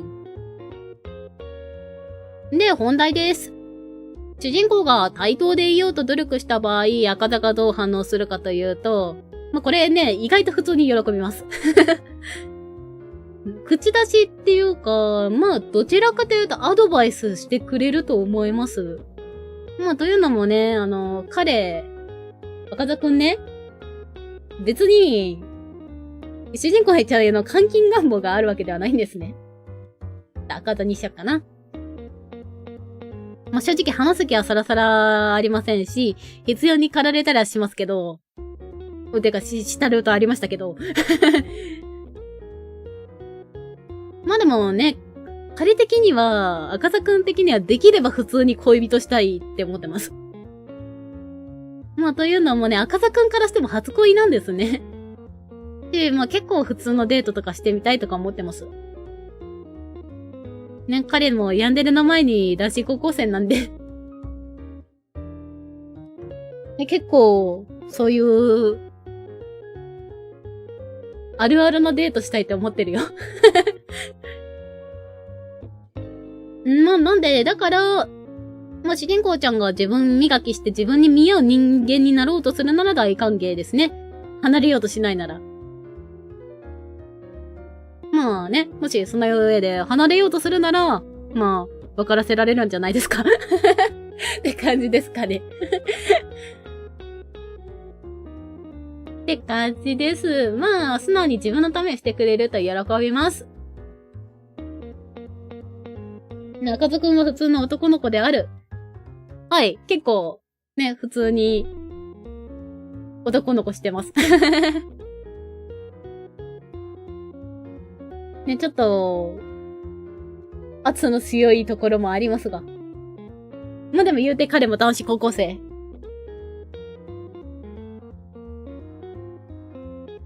ね、赤玉可愛いとこ出したいな。いやもうね。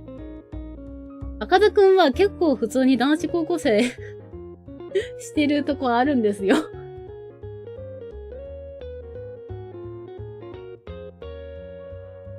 まあ、ちょっと一定の条件下で怖くなるだけで。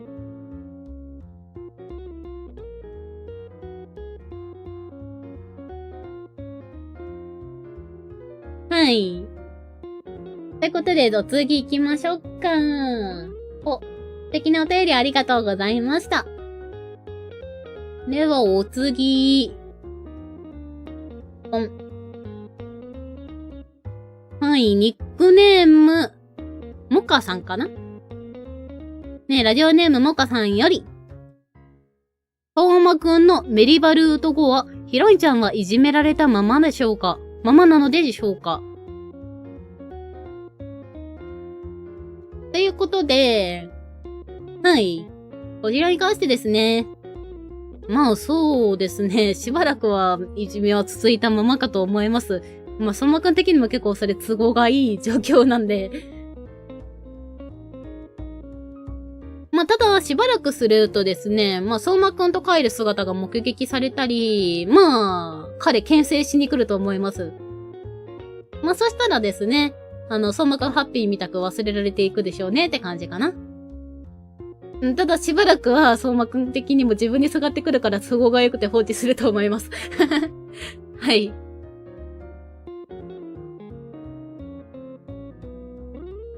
赤田くんはね、普通の男の子でね、歴史大好きだしな。そうですね。普通に男の子してますよ。そういう意味で言うとね、相馬の方が食えない。食えないというかね。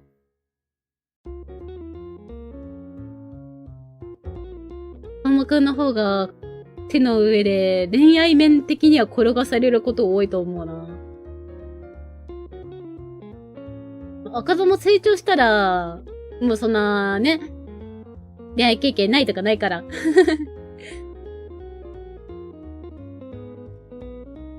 彼もすごいやつに成長するんですけど。ただ、高校生の段階だと、赤座くんの方が結構ウブよ。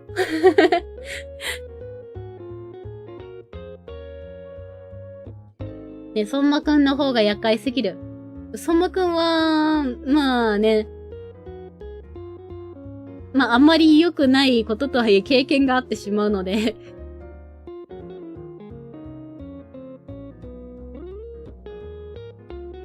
相馬くんの方が、ドギマギさせられちゃいますね。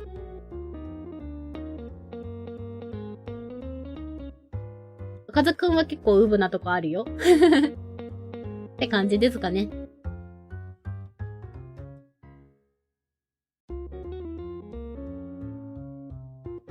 ということで、はい。素敵なお便りありがとうございました。まあ、こんな感じですかね。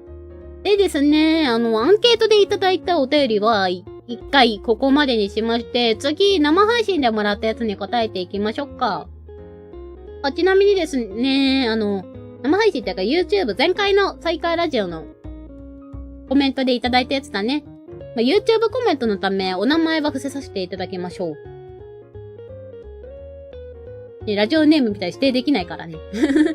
ということで、はい、まず一つ目。ドン。ねえ、ということで、まあ、こちらについて話してもらいましょうか。ね、くれてありがとうございます。ということで、まあ、楓さんについてですね。待って、楓さんもかなりのメラオですか？めっちゃ気になる。しゅんくんのあれは半無自覚だったら、楓さんの場合絶対自覚なしでやれそうっていうか、もしかして楓さんって結構の人たらしですか？何なんですかこの双子。なんだでしょうね。この楓さんとヒロインちゃんが友達の世界線で下手したら2番目の楓さんに依存してる人が生まれそう。でもさ、勝手に出ちゃってすみません。いや、全然大丈夫です。いや、で楽しいです。でもどっちもヒロインは彼らの手のひらの上で転がされてるんだろうな。転がされてますね。どっちのルートでもね。いやでもね、赤座くんのルートも言うて、あれは、エンドのシーンになってると結構時間経ってるんで、最初の方は、赤座くんの方はちょっとウブなとこ見れてたと思うよ。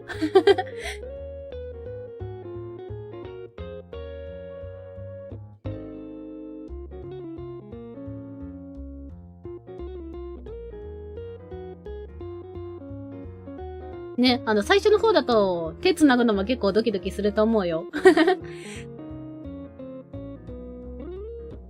まあ、雨の時は、ハイになってたとこがあって、で、そこで、まあ、特に気にせずやってたけど、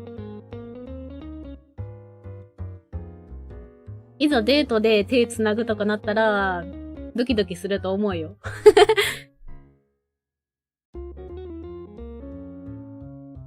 はい、ということですね。まあ、こちらについて、まあ、触れていきますと、いや、楓さん、かなりのメロ。もうね、旬の、勉強元というか、かなり影響元というか。なんで、ね、楓さんもなかなかでございます。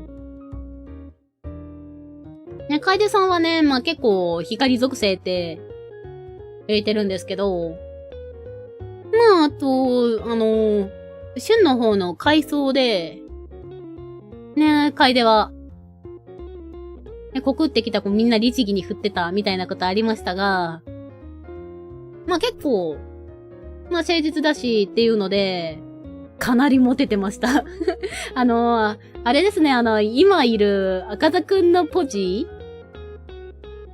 が、相馬くんの代先輩の代だと、そのポジに、楓さんがいた状態みたいなイメージです。メロイ双子そうわけ。うん。恐ろしい家。はい、まあ、そんな感じで、まあ、当時の2年生ですね。の中では、まあ、ほんと、赤座くんのところ、いる道に楓さんがいた、まあ、2年生の王子様的な存在だった的な感じでした。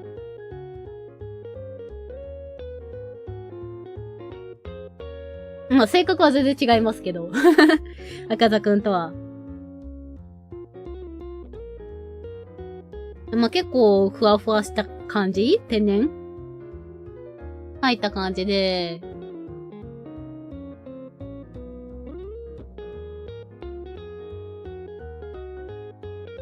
あとね、楓さんもね、結構天才っぽい面があるかなって感じですかね。天才らしいタイプというか、マイペースみたいな感じですかね。なんていうかね、鼻歌を歌いながら絵を描くみたいな。ふんふんふんふんふんって、鼻歌歌いながら、絵を描いてありたりだとか、あと、まあ、美術部の部長です、当時の。1年前かなの美術部の部長をやってました。これについては、アナザーの男子生徒がちょびっとだけ言ってたかな。ね、楓先輩じゃないんだけどさ、とか、アナザーで言ってたんですけど、まあ、あれで触れてた通り、まあ、美術部に所属してまして、部長さんでしたね、楓先輩。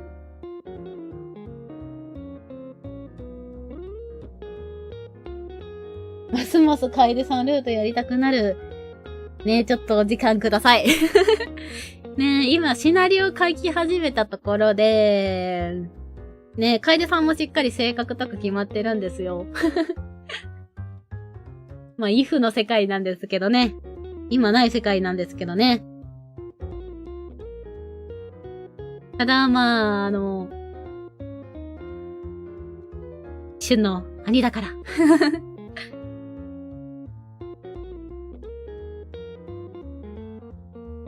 っていうので、まあ、なかなかな男です。楓先輩も。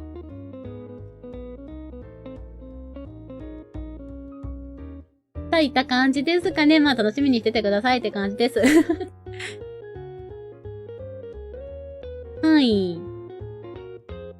まあねシナリオ今書いてて、まあとりあえず、まあどんな感じに展開になって、どんな感じのエンドになるかぐらいは決まってるんですけど、ただね、描写が全然できてなくてまだ。まだ時間かかるかなって感じですかね。シナリオ書けたらまた組み立てないといけないしねって感じで。まあどっかで出します。まあ多分ブースとかで出す。かなって感じですのでね。まあ、楓さんもまた見れるかと思います。のでお楽しみにしていてくださいと。でですね、そうだな、今回では見せないんですけど、ちょっと次回の再開ラジオでですね、楓さんの見た目に対する言及が入ってしまって見た目知りたいっていうのが入ってしまったんで、次回楓さんの見た目出します。といっても私のね、まだ落書きとかなんですけど。ので、まあ、次回再開ラジオするときに見せると思います。といってもまあ、シュンとほぼ同じですけどね。っていうのでまあ、お楽しみにしていてください。次回のお便りコーナーできっと出ます。と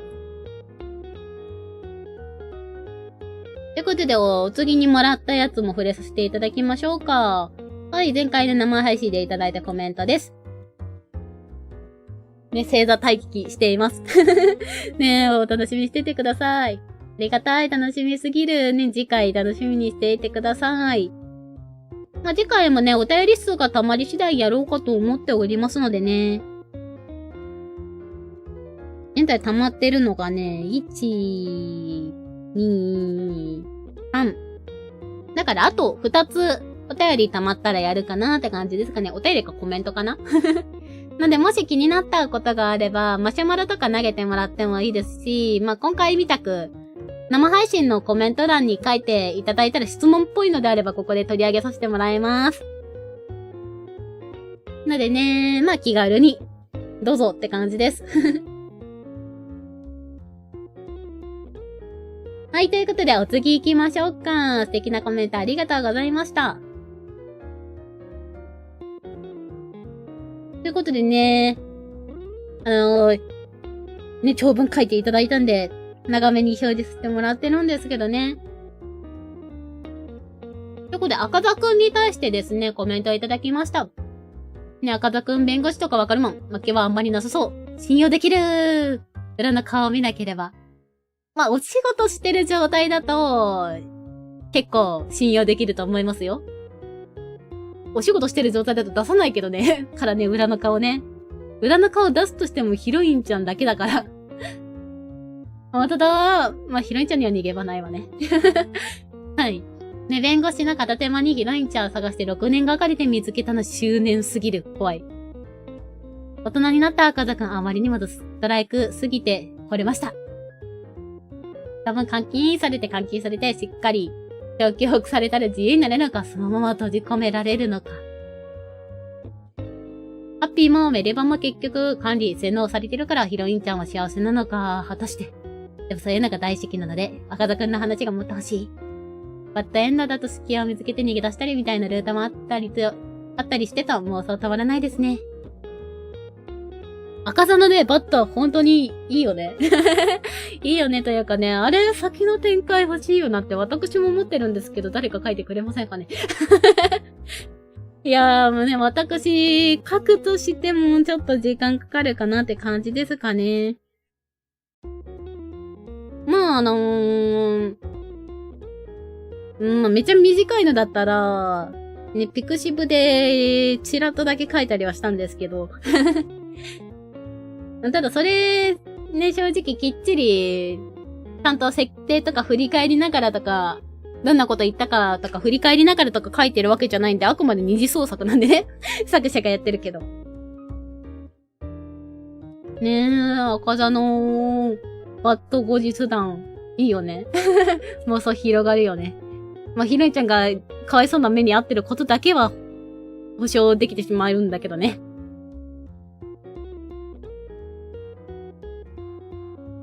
ねえですね。ですね、まあ、当分監禁されて管理されてしっかり調教されたら自由になれるのか、そのまま閉じ込められるのかなんですけど、そうだなぁ。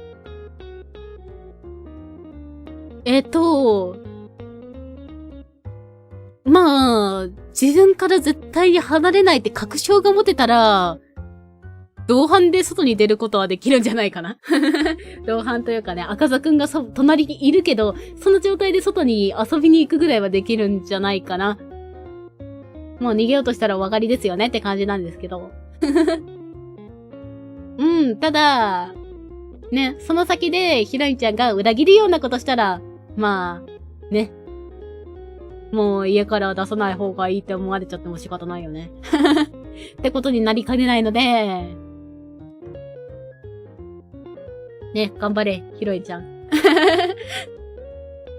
ペットかなまあ、扱いとしては結構そっち系になっちゃいますね、バットだと。ね、かわいそうかわいい。同伴。ペットかな。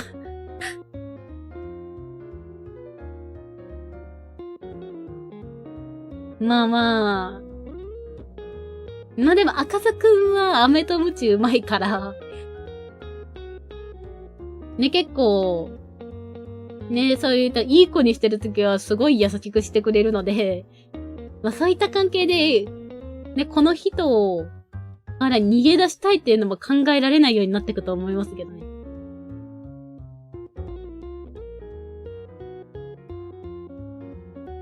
まあ完全に洗脳なんですけど。ね、ヒロインちゃんは幸せなのかについては、思い込まされてる感じですかね。幸せだとね。てかそう考えないといけないみたいなところまで追い込められてるというか。まあ、健康的な幸せではないわな。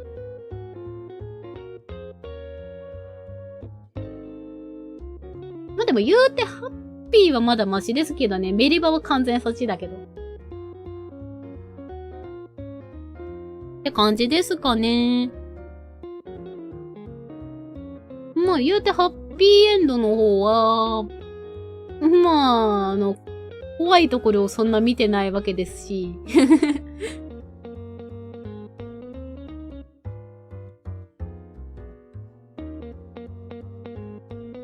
まあ、自分、結構おかしくなっちゃってるとかいう気持ちはありつつも、まあ幸せだと思いますよ、ハッピーは。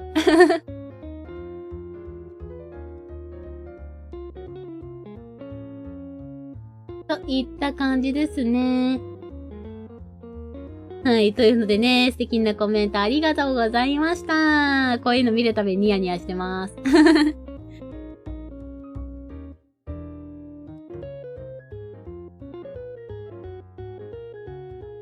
ということで、お便りのコーナーは以上となります。たくさんの素敵なお便りありがとうございました。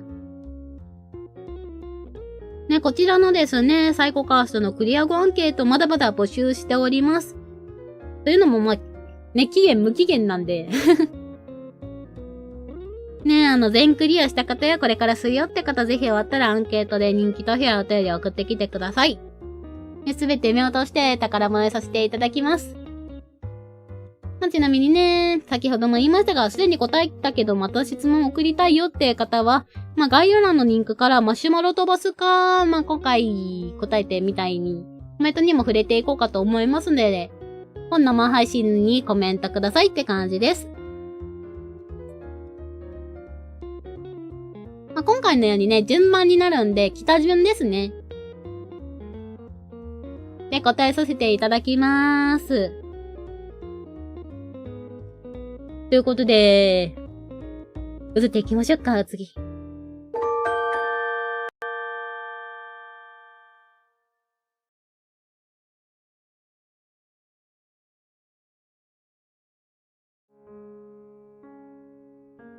い。ということですね。本日もサイカーラジオにお越しいただき誠にありがとうございました。では、名残惜しいですが、エンディングのお時間になってまいりました。お便りがね、また溜まり次第、次回も行っていきますのでね、どしどしお待ちしております。今回ね、ちょうど2時間ぐらいな感じかな。こんくらいがちょうどいいね、多分。みたいな感じで、まあ、こんぐらいで調整していこうかと思います。ねお便りがまた溜まり次第なんで、あと2つかなね、溜まったら次回が決定しますんでね。よろしくお願いいたします。みんなからのお便り助かる。もうほんと助かります。と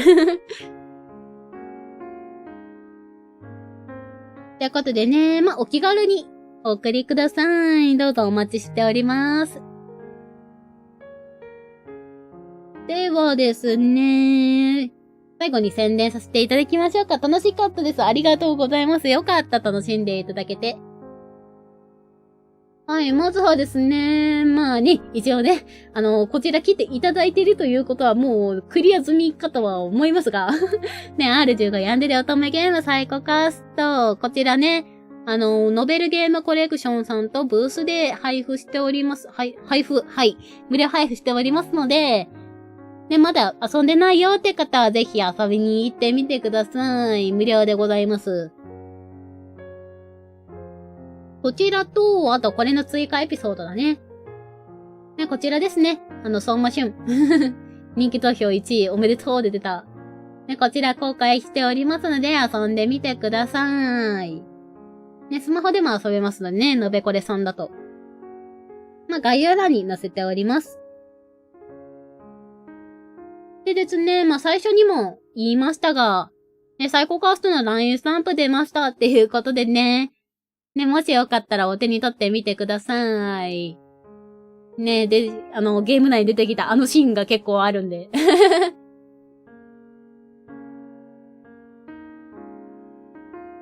ね、まさかの同じスタンプに好きが2つあるっていうね。いっぱい好き伝えられますね。はい、相馬のこの下の段下の段、いつ送るんだっていうぐらいにスタンプになってますが。嫉妬したとかね。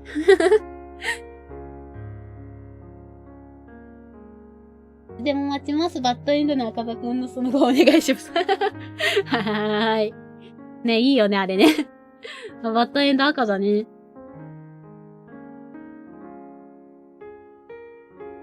なんとか R15 までで抑えたいな。R18 にどうしてもなりそうでどうしたもんかとか思ってて。ただ R18 に手出すのはもっと後にしたんだよなとか思ってて。まあ、やり方考えればできたくはないかなとか思ってたりもするんですけど。まあ。焦らず気長にお待ちください。私も書きたいとは思ってます。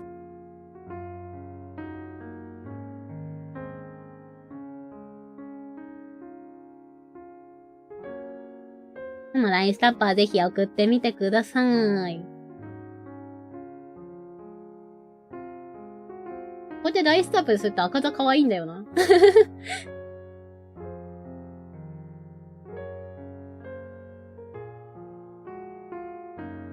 はい、ということでお次よ。まあこちらも最初に言いましたがね、相馬市の1000DL 記念で、ね、エピ版の 1000DL 記念でクイズ出してますんで、まだ答えてない方、答えてないというかね、遊んでない方、クイズ答えてみてください。LINE スタンプ買いますわ。ありがとうございます。ね、ぜひ誰かに送ってみてください。ね、別にね、この LINE スタンプに載ってる程度なんだったら、ネタバレってほどじゃないと私は思っておりまして、ちょっとだけ変えるね。あ、これじゃないや。ごめんなさい。よいしょ。あ、違う。これ、オート再生の方だ。これね、ここに出てくる分、だってね、これ、シナリオというかゲームプレイしてない状態で見ても、そんなにどんな展開でこうなってるかわかんないと思うんで、そんなにネタバレとか気にせず送っていただいていいと思います、私は。だって言うて、最初からヤンデレって言ってるからやばいことは確定してるんでね。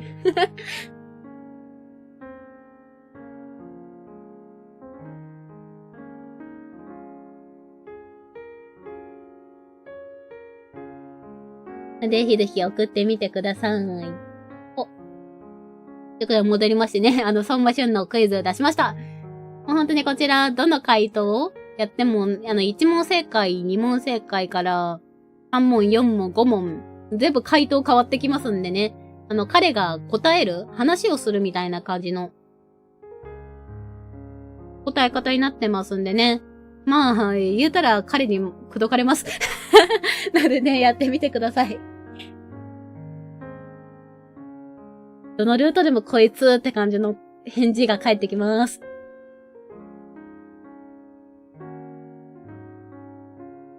ので遊んでみてください。よいしょ。あとはもうほんと明日までだけど、2月中にバーチャルチョコを募集しております。ほんと明日までです。締め切りというかね。まあ、こちらのバーチャルチョコ、メッセージを送れるって感じでですね、ログインとかいらなかったんで、はい、ログイン不要で、まあ、彼らにチョコレートを送ることができますので、まあ、もしよかったらね、好きな、彼に、もしくは彼女に送ってみてください。公式の X のサイコカーストアカウントから、まあ、彼らからの返信が返ってきます。ね、現在これの回答のまとめ作業をやっておりますって感じですかね。ね、ありがたいことに結構な量になりそうですね。まあこれまでね、ゲーム内では触れてなかったような面についても触れてる回答とかもあったりするんで、まあ、お楽しみに。ファンボックスでまとめようかと思ってます。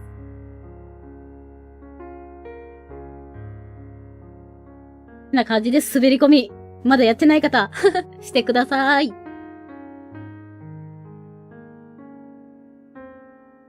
ではですね、まあ、ここからちょっと真面目なお話なんですけど、はい、サイコカーストですね。まあ、続編制作など今後のゲーム展開にあたってどうしても資金が必要ということで少しずつですがご支援用のグッズを出し始めています。概要欄にあるブース版のページとかに載せてるんですけど、まあこんな感じで、まあ本編だとこんな感じのエンドカードを、まあスマホの壁紙にできるやつですね。まあお礼の品としてご用意しておりますので、もしよろしければご無理のない範囲で応援していただけると嬉しいです。まあイメージで言えば、まだ軽い感じですが、クラウドファンディングですね。まあ、いただいたお金を主にボイス化の資金とさせていただきます。でですね、メインというかね、よいしょ。本編のやつはこんな感じでエンドカードが、まあ、全エンド7種類ですね。のやつの、まあ、こんな感じにイラストとセリフが載ってて、で、下にちっちゃく、ちょっとこれ、さすがに細かすぎて読めないんですけど、ちょっと見せようかな。ライさんに見つけます。私なんですかサイコカーストに入れてあげて。ね、私の、まあ、やつというか、サイコカースト用のやつを貯金しておりましてって感じで、そっちに入ります。いや、もう見ついてくださるならありがとうございます。まあ、ラインスタンプとかもそのグッズ制作の一環って感じですね。で、ちょっと今見えてるんですけど、まあ、エンドカードだいたいこんな感じ。これはサンプルで透かし入れてるんですけど、こんな感じで最後に、演談の時に言われたセリフが載ってて、下にちっちゃくサイン入ってるみたいな感じのエンドカードになっております。ね、これね、スマホの壁紙に設定したりできるんですけど、設定するといいですよ。いいですよっていうかね、結構ドキドキできますね。でね、もしよかったらお手に取ってみてください。ちなみにこちらはですね、ちょっとこれを消して、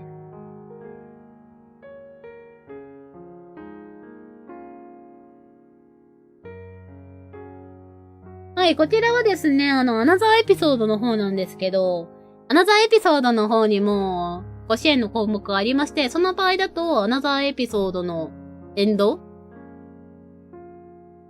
チールがあったり、あとはね、2枚スチールあるんで、別のやつの壁紙にできるやつがあったりとかしまして、プラスで50段、アナザーエピソードのやつなんですけど、短編小説、1万字超えました。っていうのがありますので、もしアナザーエピソードやった方だったら、こっちでいただけてもって感じでございます。後日談調節は結構攻めたなって思いました。攻めたなというかね。なかなか。いや、ほんとこれR18 スキルか悩んだ。ギリ R15 プラスでいけるかと思って、年齢制限入れたんですけど。いけましたんで、もしよければ。読んでみてくださいって感じですかね。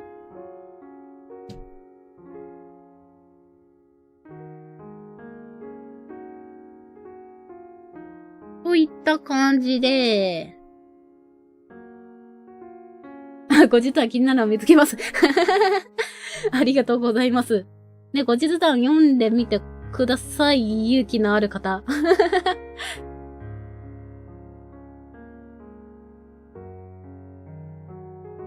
ですね、ちょっと後日談の要素だけ、ちょっと今、言っておこっか。ですね、後日談に含まれます要素は、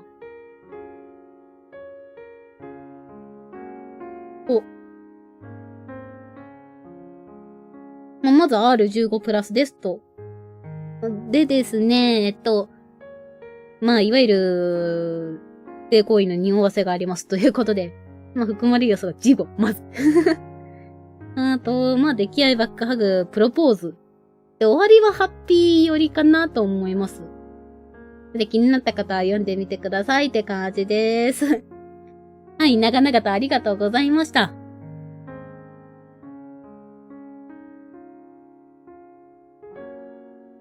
ということで、宣伝事項としては以上かなです。ありがとうございました。こんな感じでですね、サイコカーストもいろいろ進めておりますので、ね、もしよかったらですね、今後も追ってくださると嬉しいです。で、今後もサイコカーストをどうぞよろしくお願いいたします。ハッピー寄りだとそこに疑問を覚えてるのか。あのエンドの後だしね、アナザーのエンドかなりだからね。そこは相馬俊という男の魔性の力ですね。魔性の力というかね。言うんだらわかる。あれは結構ハッピー寄りなんじゃないかなと私が思っておりますが、ね、あくまでライが思ってることなんで、もしかしたら他の方から見たらハッピーじゃないかも。ちょっとねじ飛んでる自覚はあるので、もしよかったらご自身で確認してみてください。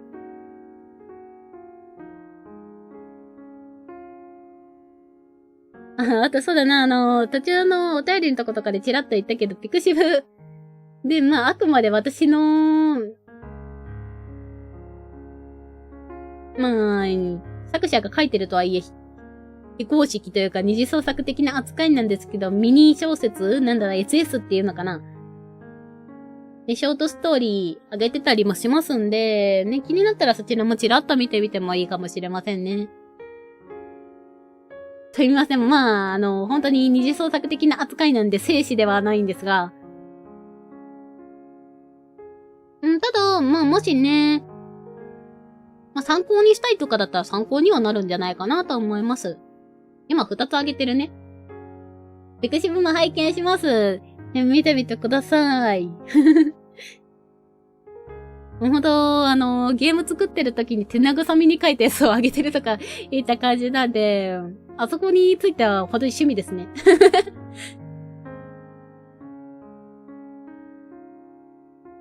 ね、もう、茜のバッドエンドとか、出るまではちょっと妄想とかで頑張ってくださいって感じでございます。はい。まあね、こちらのサイコカースト二次創作とかも OK。ということで、ガイドラインに沿っていただければ OK って感じにしておりますのでね。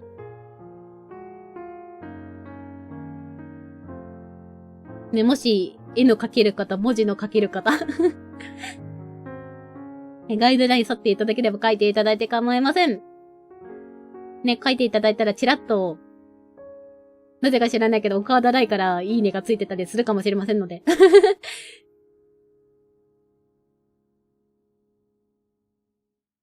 ね、まあ、新しいのが出るまではそんな感じで、地産地消と言いますか。みたいな感じでよろしくお願いします。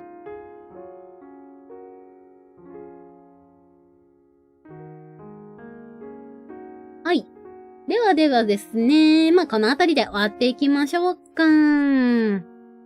はい、まあね、こんな時間までありがとうございます。今後もサイコカフトをどうぞよろしくお願いします。以上、お送りしたのは岡田ライでした。では、いい夢を見てくださいね。おやすみなさーい。で、気長にお待ちしてね。バイバーイ。お疲れ様でした。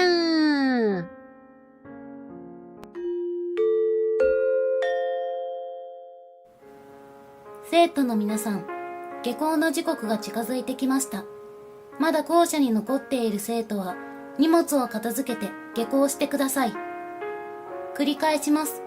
生徒の皆さん、下校の時刻が近づいてきました。まだ校舎に残っている生徒は、荷物を片付けて下校してください。